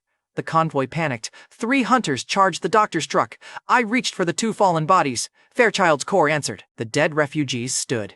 Their movements were stiff and empty, yet they obeyed the pressure in my mind. I sent them into the hunters and blocked the lane long enough for every truck to move. Celine stared through the side mirror. You can move corpses now? Clinical concern? I asked. Celine nodded. Severe clinical concern. Violet grabbed the rear bumper and pushed the stalled medical truck through knee-deep water. I cut down the first hunter, froze the second one's legs, and let the corpse shield hold the third. Then I released the bodies. They fell beside the road they had tried to cross. 2 people had died trying to save a stranger. We covered them before the convoy moved. Minutes later, Haven Ridge's outer barricade rose ahead of us. Captain Clark Benson guarded the gate with an axe and 40 nervous soldiers. He saw our damaged trucks, bloodied survivors, and covered bodies. Benson raised the axe. Stop there, we're full. We brought doctors, I told him. His axe lowered 1 inch. Celine opened the rear doors. Medical students climbed down carrying trauma kits and Fairchild sealed blood cases. A woman inside the gate screamed for help. Soldiers rolled out a patient whose chest and face were buried beneath pale mushrooms. Every cap they cut away grew back within seconds. Plant life had begun mutating after the flood. Celine knelt beside the patient. Nobody touches the spores barehanded. Benson's voice changed. Can you treat him? Celine cut 1 mushroom, watched it regrow, and pressed 2 fingers against the patient's neck. Her cellular sense followed the infestation beneath his skin. Celine looked up. I can slow it. Give me a clean room and boiled instruments. The patient's wife grabbed Benson's sleeve. Let them through. 2 soldiers who had called us infiltrators started clearing the gate themselves. The gate opened before Benson finished ordering both. General Harrison Whitaker met us inside. He commanded Haven Ridge's soldiers, and he treated the doctors like people. In my first life, the same man later built the fairest settlement I had seen. Whitaker shook my hand. You got them here alive. Most of them, I answered. His eyes moved to the 2 covered refugees. He stopped asking. Then an engine screamed through the crowd. A black luxury car drove between tents, clipping 2 civilians and scattering a food line. The driver was Travis Huxley, the mayor's adult son. He wore clean clothes and carried a gold pistol. His confidence belonged to a man who had never heard the word no. Travis saw Violet. He stopped the car beside her and lowered the window. Get in! My father owns this zone. Violet leaned toward the window. Does that line work? Travis smiled. On women who understand opportunity. Violet looked at me. Rhett, can I accept? In your own way, I told her. She smiled at Travis. The fool opened the passenger door. Violet grew. Her shoulder passed the tent roofs. 1 hand closed around the car. She crushed the frame against the pavement, then planted 1 giant foot beside Travis. The car folded around his legs. His gold pistol slid into a puddle. Travis screamed that everyone had witnessed an attack. Celine stepped beside the nearest witnesses and let her illusion touch their perception. A vendor blinked at the wreck. He swerved into the barrier. Another witness nodded. His own fault. The story crossed the crowd in seconds. Travis had arrived as the mayor's heir. He left the car as a screaming traffic lesson. Mayor Peter Huxley arrived with guards and a white coat over clean clothes. My new perception caught a cold, uneven pulse beneath that coat. I didn't know what he was, so I kept watching. He slapped Travis across the face before checking the injured civilians. Then Huxley faced the crowd and praised dignity, safety, and equal treatment. Behind him, 2 guards lifted Travis onto a stretcher while the woman his car had hit still lay in the mud. The smiling mayor respected everyone in the exact order their last names required. Huxley offered us rooms, public thanks, and positions inside Haven Ridge. I walked out before he started the next sentence. That night, I camped beyond the wall with Celine, Violet, and the doctors. Celine checked the bedrolls. Violet gets the far side. Violet stretched beside the fire. You're very territorial for a surgeon. Celine adjusted her gloves. I protect valuable equipment. Violet looked at me. Which one of us is the equipment? In my defense, both of you are expensive, I told them. The first assassin fired before either woman answered. The round crossed the fire and struck my steel skin. I pulled a grenade launcher from still space and fired at the muzzle flash. The first assassin disappeared with the wall behind him. 4 more rushed from the dark.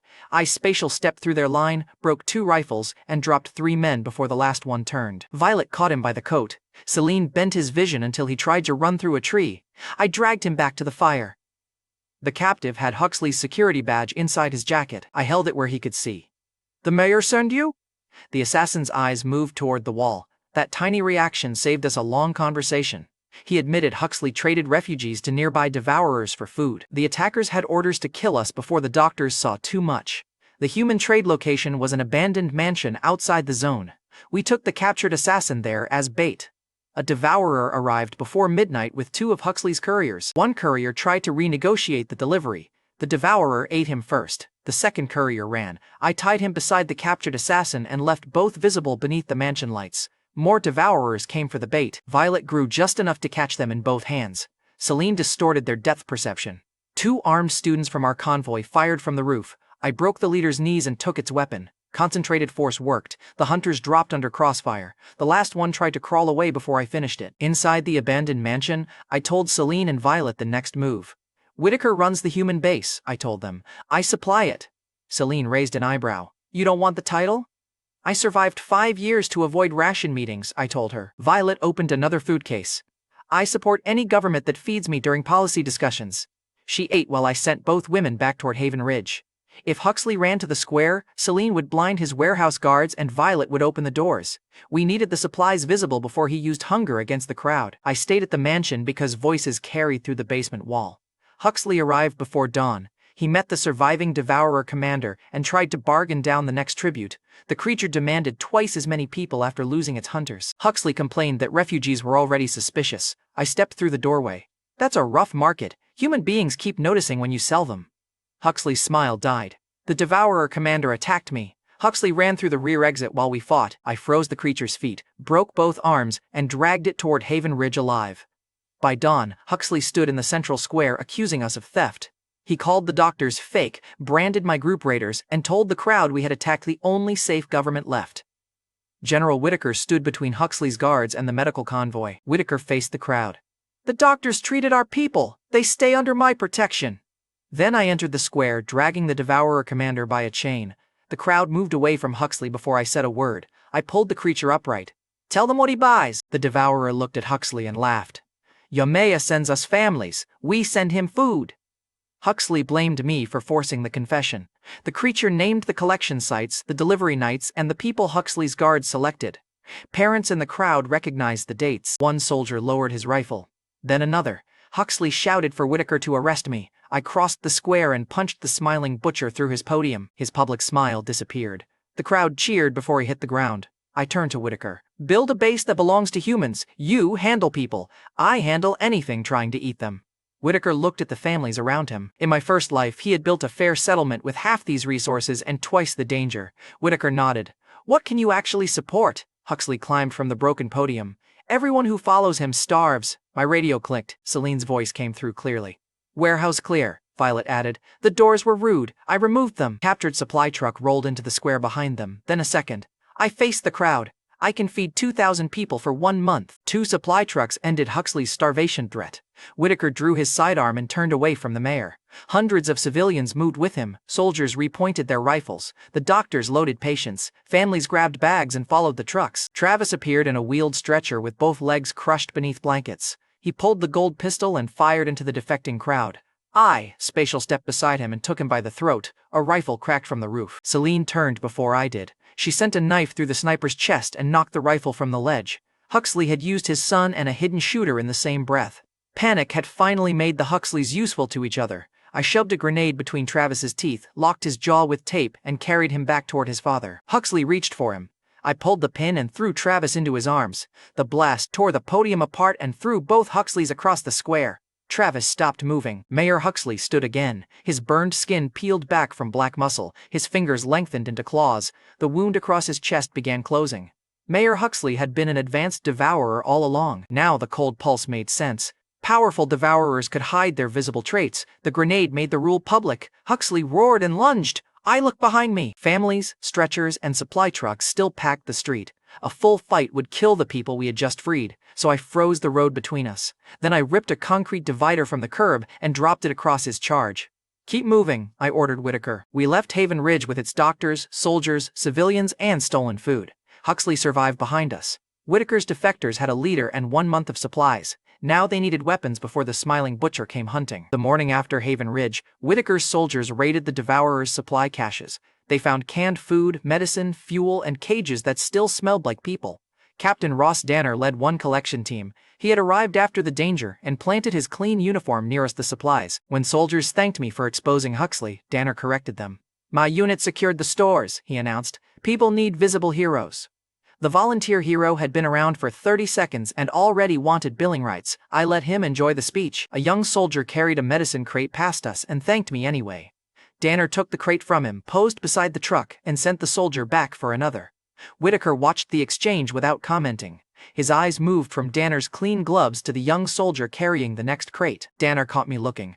"A base needs a face people can trust, then keep practicing yours," I told him. His smile held, his eyes narrowed. Food kept our defectors alive, weapons would keep Huxley away. I remembered a real arsenal sitting underwater at Fort Halcyon. The next morning, Bryn Archer and Zane Fletcher joined me on the flooded route to Fort Halcyon. Bryn was the gray-haired operator who had tried to restrain me on the engineering campus. Zane was her brother-in-arms, the rescue captain I had captured and released at the Crescent Grand. Both had earned better equipment than flooded rifles and borrowed ammo. We crossed the drowned industrial district by boat. Another scavenger crew followed the same route 2 blocks behind us. Their boats carried enough chains to explain their negotiation style. Near the base, a devourer group had tied captive humans to floating road signs. The captives kicked the water whenever the devourers pulled their ropes. One father kept his daughter above the surface with both hands, while a devourer laughed and shortened the line. Aquatic ghouls rose toward the splashing. The devourers were fishing with people. Bryn lifted her rifle. "We can't shoot through the captives." "That's why they're there," I told her. Zane steered our boat between 2 flooded buses and gave me a clean angle on the water. I pushed my mind into the nearest drowned ghoul. Fairchild's corpse control pressure caught. The first ghoul turned. Then the whole pack rushed the devourers holding the ropes. Their leader tried to pull the captives closer as shields. Bryn shot the rope from his hand. Zane rammed our boat into his platform, and I sent a ghoul over the side after him. One captive cut the others loose while the baitmasters became the meal. The father hauled his daughter onto a road sign and stared at me like he had forgotten how words worked. I pointed toward the western rooftops. "Haven Ridge is that way. Stay out of the water." We kept moving before Gratitude became another rescue mission. The shortest route into Fort Halcyon ran through a drowned vehicle tunnel. Zane carried a compact air tank. Bryn carried enough stubbornness for both of them. Halfway through, a collapsed bus blocked the ceiling pockets. Bryn's bubbles stopped. She grabbed my vest and pointed upward, but there was only concrete. My Cobra Core let me breathe through my skin. Bryn's lungs were empty. I pulled Bryn close and shared air mouth to mouth. Her eyes widened for 1 second. Then Bryn took the oxygen, shoved off my chest, and kicked through the broken bus window. We surfaced inside the base garage. Bryn wiped water from her mouth. "You could have warned me." "I was busy preventing the dramatic drowning," I told her. Bryn wiped her mouth again. "Your bedside manner is terrible. Celine says the same thing," I answered. Bryn looked away first. An aquatic ghoul burst from beneath the ramp. It expected 3 exhausted swimmers. It got one steel-skinned man with an embarrassing amount of unresolved anger. I caught its jaw, drove it into a support column, and tore a white crystal from its skull. Bryn put 2 rounds into a second ghoul before it reached Zane, then looked at the crystal in my hand. Bryn asked, "Another power? Maybe strength, maybe teeth." "Cores enjoy surprises," I told her. The core carried no colored imprint. White cores held neutral evolution energy. They strengthened the body without promising a special ability. I barely finished that thought before a wet golden cat landed on my shoulder. It took the core from my hand and vanished through a broken doorway. I stood there empty-handed. Zane looked at the doorway. "Did a cat just rob you?" "Temporary tax issue," I told him. The golden thief waited 20 yards ahead, swallowed the core, and ran deeper into Fort Halcyon. I pulled a smoked fish from still space and held it out. The cat returned, took the fish, and dodged my hand. Then it jumped straight through the open edge of still space before I could close it. The portal sealed behind its tail. Bryn stared at me. "Living things can enter that?" "Apparently cats enjoy finding exceptions," I told her. We followed the route it had chosen. Inside the base, one locked warehouse held a wall of rifles, ammunition for roughly 500 fighters, and sealed medical crates. A fueled tank waited in the next bay. Zane climbed onto the hull and laughed once. He had spent days watching civilians defend walls with hunting rifles. Now he stood on a running tank. Then the far wall exploded. A mutant vine tower rose from the flooded courtyard. Its central flower had hardened into a launcher-shaped barrel, and another burning pod was already forming inside it. One more pod would destroy the arsenal. Zane climbed into the tank and started the engine. Bryn covered the bay doors.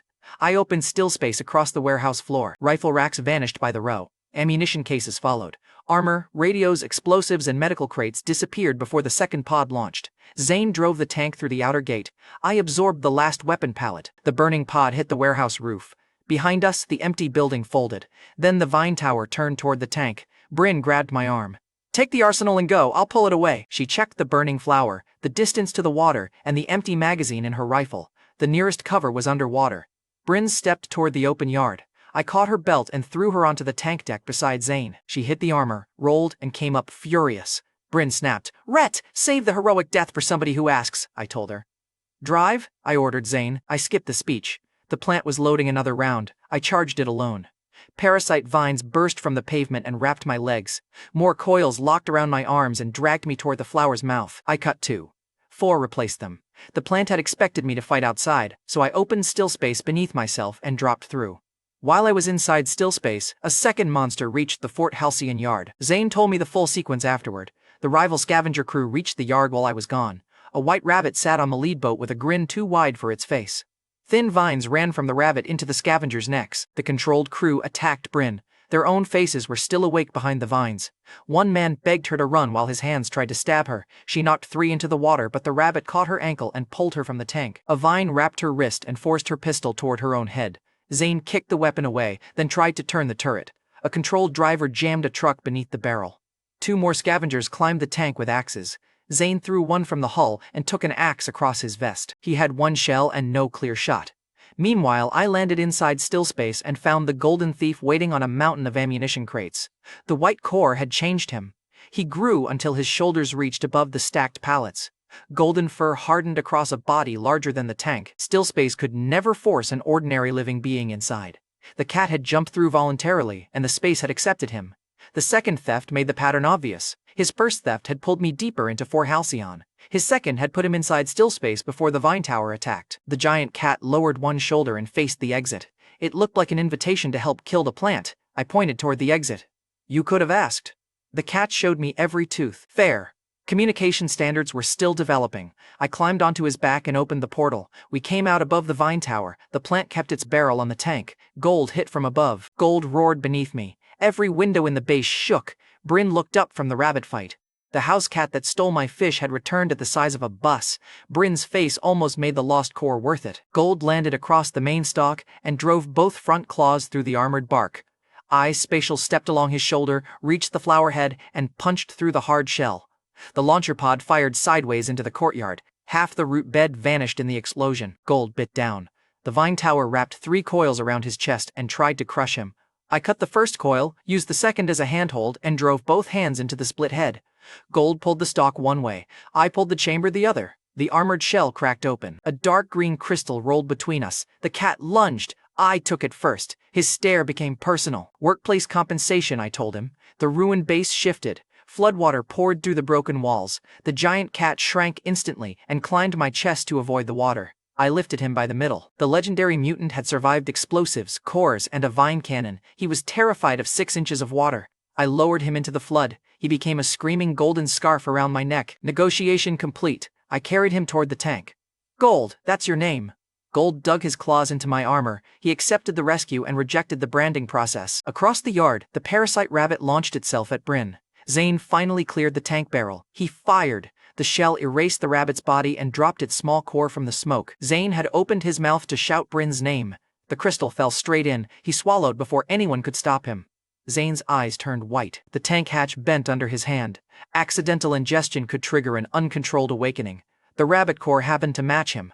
Bryn climbed onto the tank and checked his pulse. Zane opened glowing eyes. "I feel everything hitting the armor," Gold hissed from my shoulder. Bryn took in the empty warehouse, the tank, Zane's glowing eyes, and my new cat-shaped injury. She looked over the ruins. "We got the arsenal. We also got taxed," I told her. I now carried enough weapons for 500 fighters. Zane had a new power. Gold had my white core, my fish, and most of my dignity.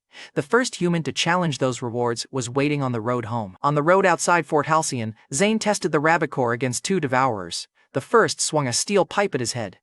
Zane caught it barehanded. The impact vanished into his palm. White light ran up his arm, and the devourer staggered as its strength drained through the contact. Zane looked at me. "I can take energy. Try leaving some for the rest of us," I told him.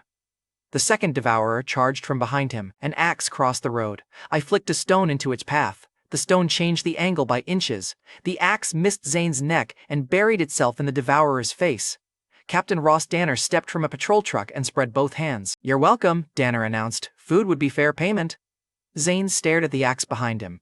I picked up the chipped stone and put it in my pocket. The volunteer hero had nearly killed the man he claimed to save. I held up the chipped stone. The axe was traveling through Zane's neck. I moved it. Zane traced the line from Danner's shoulder to the wound in the devourer. Bryn's face hardened. Danner laughed too loudly. "You expect people to believe you deflected an axe with a rock?" I turned the stone. A fresh metal groove cut across one side. Nobody in Danner's patrol laughed with him. 2 soldiers moved beside Zane instead. I dropped the stone at Danner's boots. He kicked it into the flood and walked back to his truck. His smile stayed on until his own men stopped looking. By the time we reached our new settlement, Violet was using a tree trunk as construction equipment. She stood taller than the unfinished wall and pressed whole sections into the mud. Civilians moved stone around her boots. Whitaker's soldiers raised firing platforms along the top. Violet saw me riding the tank with gold around my shoulders. She shrank beside the gate. "You left for guns and came back with a cat." 500 guns. 1 cat, I told her. Gold hissed at her. Violet offered him half a roast. He climbed into her arms and started purring. "Food thief recognized. Food thief." Celine met us near the clinic. She looked at Gold, then at the claw marks across my armor. "Clinical observation," Celine began. "The patient lost." "Temporary tax dispute," I told her. Gold took the other half of the roast from her hand and stopped hissing. At the center yard, I asked Whitaker to clear the civilians back. Then I opened still space in front of Whitaker. Weapon crates emerged across the mud. Rifle racks followed. Armor, radios, ammunition, heavy guns, and medical packs filled the yard. The tank rolled forward last. People on the wall stopped working. A mother pulled her 2 children closer, then relaxed when Whitaker's soldiers began issuing weapons to the gate teams. Shoulders straightened before the first rifle was loaded. One child touched a sealed ammo crate like it was a treasure chest. A soldier who had carried 3 rounds in his rifle stared at pallets of ammunition and sat down laughing. Whitaker looked from the arsenal to the dark opening beside me. Whitaker asked, "Where was all this?" "Still space. Frozen time. Non-living supplies only except 1 criminal cat," I told him. Gold licked his paw. Whitaker lowered his voice. "Who else knows? People who earned the problem," I told him. He nodded once and waved the nearest soldiers toward the crates. Bryn climbed onto the tank and looked over the walls, clinic tents, armed soldiers, and families rebuilding around them. Bryn looked over the yard. "We need a name. After everything dark, call it Dawnlight." Whitaker repeated it. Violet smiled. A welder painted Dawnlight across a sheet of metal before anyone held a vote. The letters came out crooked. Nobody asked for a prettier sign. Celine looked toward the clinic and went back to work. I accepted it. The crooked sign went above the gate. Families who had slept behind Huxley's walls stopped calling the place the camp. They called it home. A child saluted the crooked letters and ran back to carry stones. Dawnlight had walls now. That night in the clinic, Celine treated the mushroom patient from Haven Ridge. The fungus had spread across his ribs during the evacuation. Every cut made pale caps grow back. Celine used Fairchild's blood to slow the mutation, then guided her cellular sense through the infected tissue. She followed the infection to its root network and cut there. The mushrooms stopped growing. Celine waited, then cut 1 final cap. Nothing returned. The patient's wife dropped to her knees beside the cot and grabbed Celine's bloodied gloves. The patient took his first clean breath in days. Celine held up the scalpel. "Clinical success!" Gold saw the blade and launched himself through a curtain. He crossed 3 cots, stole a pillow, and hid under my coat. The 4-legged tax collector had discovered surgery and immediately declared bankruptcy. Celine reached under the coat. Gold growled. "Hold him," she ordered. "I value my hands," I told her. Celine gave me the surgeon look. I held him. Later, the base's hot water system managed 1 warm bath before the batteries needed charging. Celine turned it into a medical examination and claimed half the tub. Her excuse was weak. The fitted undershirt was winning anyway. "Your body keeps changing," Celine murmured, checking the bite scars on my shoulder. "I need regular access." Very clinical. Extremely. Gold stole the towel, claimed the center of the mattress, and completed his takeover of my personal life before midnight. After Dawnlight quieted, I dissolved the vine monster's dark green core. The energy hit harder than the purple core. My skin heated, ice spread across the floor, and the bed frame cracked under my hand. Celine caught my wrist. Violet entered when the wall shook and found Celine leaning over me. "Need help?" Violet asked. "Medical staff only," Celine answered. Violet smiled. "Good, I'm a growth specialist." The core flooded me with more energy than I could safely hold. Both women stayed to help burn it down. The door closed. Gold got evicted and complained through the entire private hour. Some survival records deserve privacy. By dawn, I had reached level 2. The first test became one escalating mess. Violet punched my shoulder. My steel skin held, but the ground cracked beneath me. I answered with a palm strike, and the shockwave flipped the empty barricades. I raised an ice block taller than the firing platform before the barricades landed. Celine whistled. Barely noticeable? Travel size. Then I opened several small portals across roughly 60 feet. Celine threw a steel bolt into the first. My opening angle was off. The bolt exited 3 feet left and punched through an empty rain barrel. Celine looked at the leaking barrel. Clinical precision. I adjusted the portals. Her second bolt crossed 2 openings and struck the center mark from behind. The portals could redirect projectiles, attacks, and people within range. I could also feel the damaged cells in my shoulder before Celine touched them. Level 2 had fused the abilities together. It had not included free aim assist. Whitaker's night guards watched from the wall. One had seen me arrive as a refugee convoy leader. Now he was staring at portals, ice, and a base full of weapons I had carried through empty air. The guards were still staring when Dr. Lydia Fairchild grabbed me inside my own mind.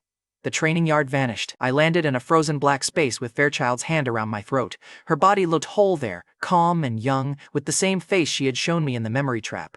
You consumed my core, Fairchild told me. I need power, or I need a compatible body. She tightened her grip and forced me to one knee. The upgrade had opened more of my mind. Fairchild was already there. Fairchild tightened her grip. A powered adult woman at death's edge can take me willingly. Brain-dead body can hold me, and a healthy body rejects me. Then healthy women stay untouched, I told her. A willing patient or a brain-dead body. Those are your choices. Fairchild smiled. You are giving orders inside my prison? I pulled the cold around us into my hand. Ice climbed her arm. Fairchild's smile vanished. You lived in frozen tissue, I told her. I can leave you there.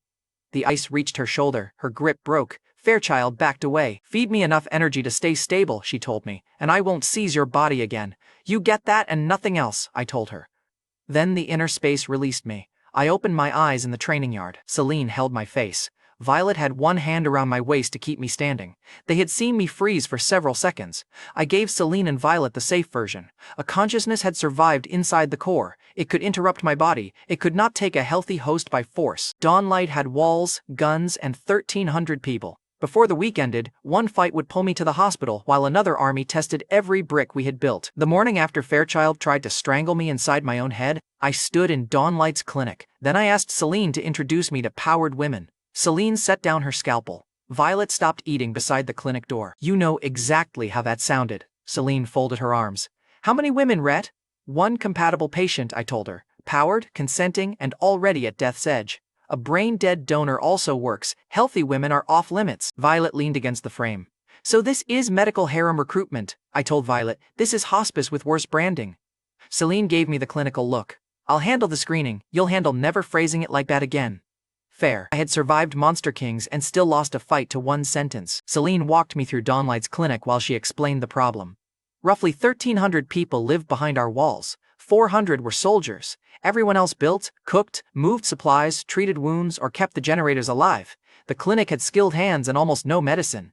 Construction crews kept bringing in crushed fingers and split shoulders. Logistics workers were rationing antiseptic by the capful. The clinic tents were crowded with serious patients and almost no antibiotics. Celine opened the empty case.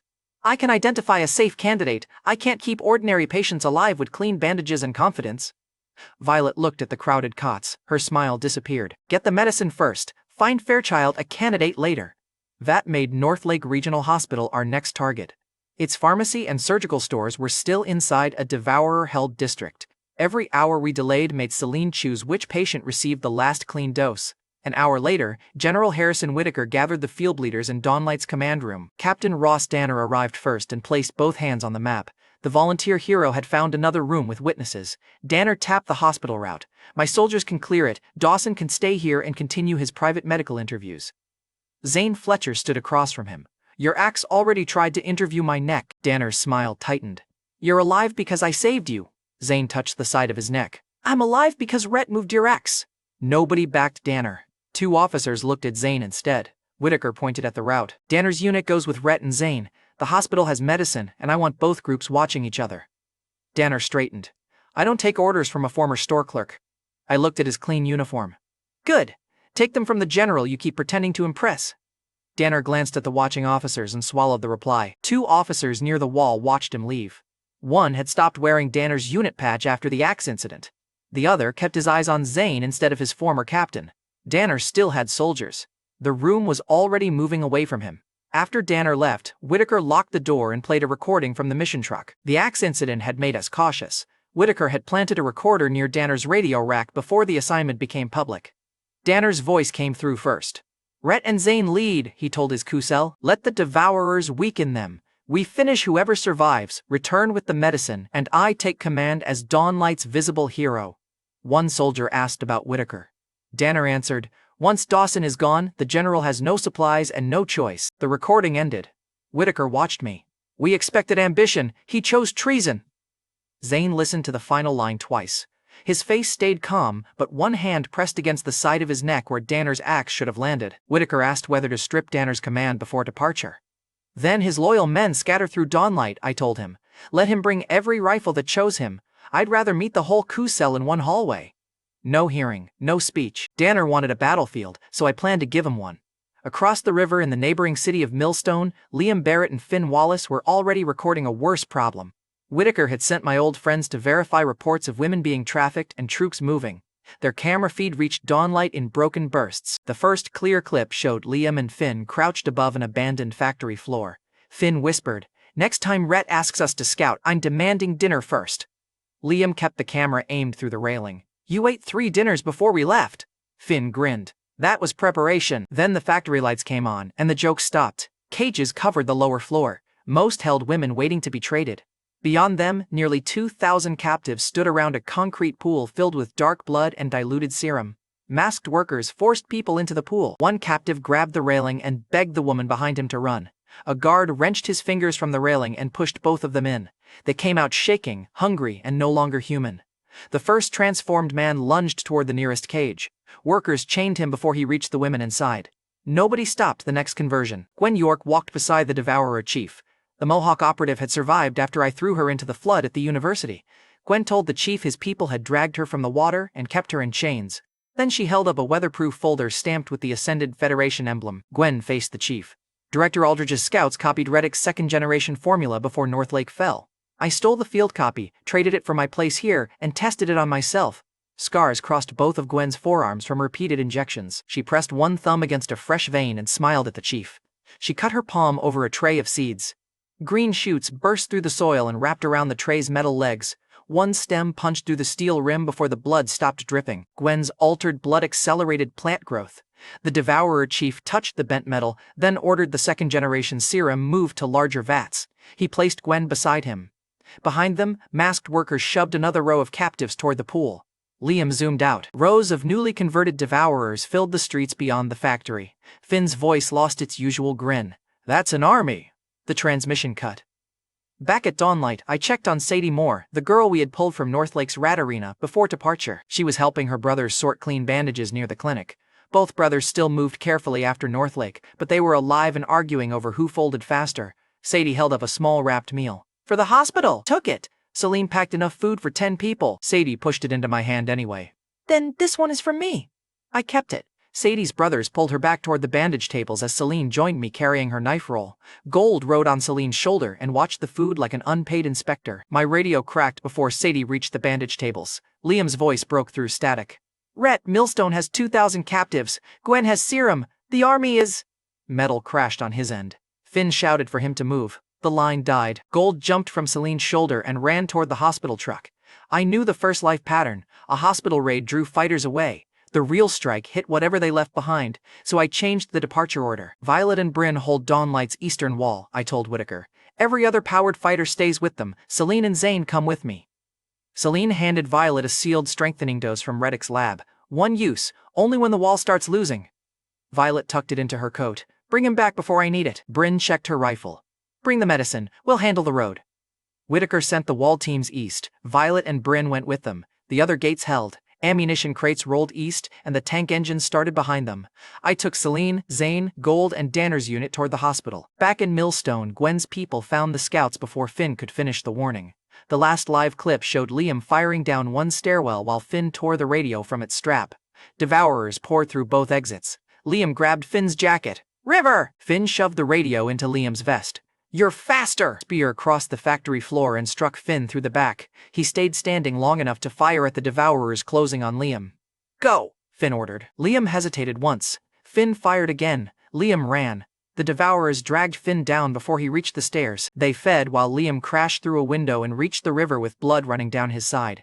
He jumped before the next spear landed. The current took him. As the devourers dragged Finn away, his folded route map spilled onto the concrete. Gwen opened it beneath the hidden camera. Dawnlight's eastern wall was circled beside the millstone road. Liam's radio transmission ended there. The hidden camera above the factory kept recording. The feed never showed whether Liam reached the far bank. By then, our convoy had reached North Lake Regional Hospital. The dark entrance stood ahead. Behind me, Danner's soldiers raised their rifles. Seconds later, the hidden camera Finn left above the millstone factory caught Gwen's next order. The Devourer chief stood beside the blood pool while converted fighters filled the streets. Gwen pointed toward Dawnlight. The Devourer chief raised one arm. Take the whole army, find Liam Barrett first, make him watch the walls fall. The column started moving before the river had carried Liam out of sight. Converted Devourers filled the road shoulder to shoulder. More climbed from the blood pool behind them. Gwen walked near the center, protected by bodies she had helped remake. The hidden camera transmitted until the first rank crushed it underfoot. That was enough. Dawnlight had an army coming and no time to ask which gate it preferred. At the same time, my hospital team reached North Lake Regional Hospital. The lower windows were black. Captive ropes hung from the ambulance bay. Something had dragged bodies through the entrance and left the doors open. Behind the broken glass, sealed medicine carts sat just inside. Dawnlight had patients waiting for those supplies. Brock's faction had placed itself between us and every clean dose. Danner spread his soldiers across the drive. Several checked his face before checking the doors. They had heard the axe story. They were still following him, but now they checked Zane before obeying. Captain Danner fired a launcher into the lobby. Glass and concrete blew inward. A huge man stepped through the smoke with a hole in his coat and a smile on his face. His name was Brock Fenner, the Devourer boss controlling the hospital. Thick flesh covered his body like armor, and every creature behind him waited for his reaction. A child-sized figure crouched inside Brock's shadow. It had long arms, black eyes, and a mouth already wet with blood. The creature moved through darkness and grew by feeding. Danner saw both monsters and still pointed forward. Dawson's group takes the entrance, he ordered. My soldiers provide support. His rifles lifted behind me. The men holding them were the same Kusel from Whitaker's recording. Barrels aimed at my spine, Zane and Celine. Danner smiled. After you! Volunteer hero had finally built his perfect stage. Look, Danner had aimed rifles at my back. I wasn't walking into them for his convenience. Celine stood beside me with gold around her shoulders. I murmured. 3 seconds? Celine adjusted one glove. Try to deserve 4. Attractive and completely unhelpful. Perfect, Celine. She touched the soldiers' vision. Their eyes stayed open, but the lobby shifted around them. They saw my group moving toward Brock. They saw empty space where we actually stood. I opened 3 portals behind the firing line. Then I stepped through. The first soldier felt my hand on his rifle before he understood I had moved. I struck his neck and shoved him through a portal into the hospital lobby. Zane struck the next 2 and shoved them through a second portal. Celine made the remaining men fire at an empty wall while I swept their legs and fed them through the third portal. Gold launched from her shoulder and clawed one rifle sling apart. Within seconds, Danner's Kusel lay stunned behind Brock's front line. I closed the portals! Their vision cleared! The soldiers woke in the exact lane they had assigned to us. Their rifles were scattered behind them. Brock and a wall of devourers stood between them and the doors. One soldier turned toward Danner. Another looked at me through the glass and understood the reversal first. He had expected an execution. He had delivered himself instead. Brock laughed. The devourers attacked. One soldier reached back toward Danner. Captain, pull us out! Danner stepped away from the doors. The soldiers saw him retreat. Nobody called him captain again. The first line fired until magazines clicked empty. They dropped several ordinary devourers, but Brock's people kept coming through side halls and broken rooms. One Ku soldier threw down his rifle and shouted that Danner had lied. Brock caught him before he reached the doors and slammed him into the reception wall. The others stopped asking for mercy and started fighting for inches. Their cost was real. Danner had brought armed men to murder us, but several had followed a captain they still believed. His ambitions spent their lives first. A soldier dragged his wounded partner toward daylight. The child-sized creature vanished into the man's shadow and rose behind him. It killed him before he reached the doors, then it fed. Its arms lengthened. Its shoulders widened. The small body grew taller while the wounded partner crawled away. Danner finally entered because his own soldiers were screaming his name. He fought well. I will give the volunteer hero that much. He had strength, training, and enough ego to swing an axe through anything nearby.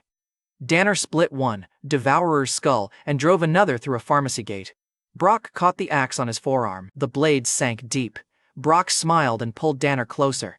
Two Devourers hit Danner from the sides. One tore away his right arm, another took the left before Zane could reach him. Danner fell against the ruined admissions desk with both shoulders bleeding. The shadow child slid across the floor toward him. Danner tried to crawl with his legs. The creature opened its mouth. I caught it by the throat and threw it through a waiting room wall. "He isn't yours," I told it. Danner looked up at me, pale and shaking. His relief lasted one breath. I had pulled him away for Zane. Brock charged. He lowered both shoulders and came at me. His body filled the corridor and the tile broke under every step. I waited until he committed. Then I read the angle, opened a portal beside his lead foot, and shifted his step sideways. His balance broke. I slipped past one swinging arm, caught his wrist, and turned his own momentum toward the admissions desk. Then, I drove my fist through his chest. The impact lifted him from the floor and punched a hole straight through the armored flesh. The Devourers nearest Brock lowered their hands. Brock looked down at my arm inside his chest. Then he grinned. "Good energy," Brock rasped. "I want all of it." I pulled free and stepped back. The hole closed from the inside. Bone reset beneath tightening muscle. Skin sealed over the wound while Brock stayed standing. The Devourers behind him lowered their heads like they had seen this performance before. Zane stared at the closing chest. Celine stopped reaching for a surgical blade. Even Gold's tail went still. That answered the hospital question badly. Ordinary lethal damage only fed his confidence. While Brock regenerated, the shadow child slipped through the dark towards Celine. Its voice came from beneath the admissions desk. "You'll be my mother!" Celine's face went flat. "Clinical diagnosis, absolutely not." The creature jumped from her shadow. Celine kicked it in the jaw before its claws reached her. It vanished, reappeared behind her, and caught the edge of her coat. Gold dropped from above and landed across its shoulders. The four-legged tax collector treated the shadow nightmare like a toy that had entered his bed without permission. Gold clawed its face. Celine kicked its knees. The child tried to melt into the floor, but Gold pinned its shoulders under both front paws. For one ridiculous second, the monster looked offended. Celine drove her heel into its chest and sent it skidding through the pharmacy doors. It retreated into the darkness instead of attacking again. Celine looked at Gold. "Useful patient?" Gold stole a strip of jerky from her pocket. Negotiation complete. Across the ruined lobby, Zane walked toward Danner. Danner saw him and sagged with relief. "Zane, help me!" Zane knelt beside the man who had aimed an axe at his neck and rifles at his back. He placed one hand on Danner's shoulder. White light spread through the contact. Danner's remaining strength poured into Zane. The captain's legs stopped kicking. His face went gray. He stayed conscious long enough to understand who had chosen the punishment. The surviving coup soldiers raised weak rifles from the floor. Their barrels still pointed toward me and Zane. Zane touched each one and drained them until they collapsed unconscious. The white glow moved faster with every contact, and their weapons dropped before they could fire. Then he returned to Danner and took the rest of the strength Danner could still give. Danner's eyes closed, his chest still moved. Celine checked his neck without lowering her guard. "Alive! Too weak to move!" Zane stood over Danner. "That was for the axe." The captain who wanted to become Dawnlight's public face could no longer lift his own head. I looked at the powerless captain. The volunteer hero had finally saved Dawnlight from one threat, himself. Then Celine's field radio crackled at full volume. Bryn's voice broke through gunfire. "Full army at the eastern wall. Repeat, full army at Dawnlight." Brock's chest finished closing behind me. He rolled his shoulders and stepped back into reach. Bryn's drone recording later showed me Dawnlight's eastern wall moments before her radio call. Violet stood beside her with Celine's strengthening dose inside one pocket. Violet glanced at Bryn. "You shared air with Rhett underwater. Did you at least make it romantic?"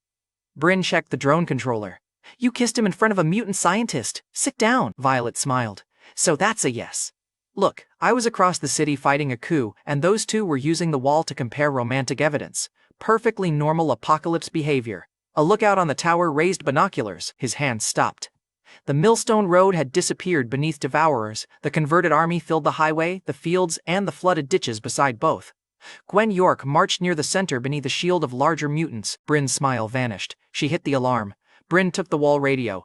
"Clinic and children move first. Use the inner shelters. Leave bags. Keep the roads clear." Civilians started running. Medics carried patients from the tents. Construction crews dropped tools and opened the shelter lanes. Older children took smaller hands without waiting for another order. Some people looked toward the gate and slowed when they saw the army. Then Violet stepped onto the outer rampart, and the movement started again. A mother who had frozen near the clinic lifted her son and joined the line. Two wall soldiers stopped staring at the highway and loaded the rifles in front of them. Violet pulled Celine's sealed dose from her pocket. The liquid came from Reddick's strengthening stock. It forced more power through Violet's Titan form and burned energy fast. Violet drank it. Her body expanded above the wall, stone cracked beneath her feet. The rampart dropped below her knees, soldiers scrambled from the firing platform while Violet grew past the towers and planted both feet outside dawnlight. Her shadow covered the evacuation road. Civilians looked up once, then kept moving under it. Violet had gone from hungry bar stranger to the largest shield in the city. The first devourer wave hit the ditch. Violet reached down, tore a mature tree from the mud, and stripped its branches with one sweep. She lifted the trunk across both shoulders. "Tell Rhett," Violet called toward Bryn, "I kept his wall." Then she swung. The tree crossed the front rank and threw bodies back into the army behind them. Violet reversed the swing before the second wave reached the ditch. The ground shook under the impact. A larger devourer climbed onto the fallen bodies and jumped for the wall. Violet caught it in one hand and drove it into the ditch. More tried spreading around her legs. She swept the trunk low and erased their opening. Dawnlight's soldiers opened fire from the ramparts. One gunner snapped a full belt from a stillspace crate into the wall gun. A medic tore open a real trauma kit. A water runner shoved a cold bottle into a defender's hand while the tank rolled behind the gate with its barrel raised. Every rifle, belt, kit, and water barrel came from the stockpile I had built before the Red Moon. 400 soldiers could now protect 1,300 people without choosing between a bullet and a neighbor. The devourers kept coming. Violet planted the tree like a spear and crushed a cluster trying to climb the wall. She caught another mutant in one hand and threw it through the formation. Bryn launched the drone over Violet's shoulder. The feed marked 3 dense attack lanes. Wall teams shifted before the next wave reached them. The tank fired into the center lane and opened a gap wide enough for the defenders to breathe. Bryn sent the drone over the gap and called targets directly to the rifle teams. The left wall stopped wasting ammunition on bodies Violet had already broken. The right wall concentrated fire on the mutants trying to climb. Civilians saw the tank blast from the shelter road. They stopped screaming and started helping each other move. One wounded soldier handed his rifle to a construction worker and took a stretcher instead. The worker climbed the steps and joined the line. Gwen saw the first waves fail. She cut her palm. 3 devourers knelt in front of her while she pressed seeds into their wounds. Her altered blood soaked the seeds. The bodies changed before the soldiers could shoot them. Roots burst through their legs and buried into the road. Thick stalks split their backs. Flesh and plant tissue climbed together until 3 giant monsters stood above the army. The same blood that had bent metal around Gwen's seed tray now had 3 devourer bodies to feed it. Every new stalk turned toward Violet. One carried thorned vines around both arms. Another spread roots through the ground toward dawnlight. The third opened a mass of tentacles and aimed them at Violet. Gwen pointed at the wall. All 3 moved. Bryn saw the new shapes on her screen and changed targets immediately. She pulled the drone away from the ordinary army and marked the roots beneath each monster. Wall teams shifted fire on Bryn's mark. Violet dragged the tree trunk back for another swing. The thorned monster caught the far end and snapped the trunk in half between them. Violet kept the heavier half. Bryn drove the drone low and fired into the nearest stalk. The burst tore open the plant monster's upper body. It staggered, but its roots stayed buried and dragged the ruined mass forward. The tank fired next. A shell broke the second creature across the middle and showered the road with burning plant tissue. The lower half kept crawling through the ditch on root legs. Dawnlight's soldiers cheered once and kept firing. The stored weapons had forced Gwen to expose a stronger answer. The plant bodies kept advancing through direct hits. Then the roots under Violet's feet moved. They wrapped her ankles and pulled. Violet drove the tree trunk into the ground to stay upright. Thorned vines caught her right arm. More tentacles crossed her chest and locked her left arm against the wall. She pulled hard enough to tear roots from the road. One hand broke free and crushed a stalk, but the second monster wrapped new vines around her wrist. Bryn drove the drone between Violet's shoulder and the wall. Its next burst cut one tentacle. The remaining tentacles tightened from the mass below. The third plant monster added its weight. Violet dropped to one knee. The outer wall cracked under her shoulder, and soldiers jumped clear without abandoning their weapons. The defenders fired into the vines. Bryn sent the drone through the smoke for another angle. The tank crew turned the barrel while the 3 flesh plants closed around Dawnlight's strongest defender. "Low shot," Bryn ordered. "Break the roots, not Violet." The tank fired beside Violet's knee. Dirt and roots burst upward. Her left foot came free for one step. Then the third monster wrapped her waist and dragged her back against the wall. On the shelter road, nobody turned around. The clinic line kept moving because Violet was still holding the breach with her own body. Violet was still fighting when the recording shook. At that same moment inside Northlake Regional Hospital, Brock Fenner's chest finished sealing. He looked at the hole I had made in his coat and laughed. "That was your best hit?" Brock asked. He raised one regenerated fist. Then Brock drove it straight at my face.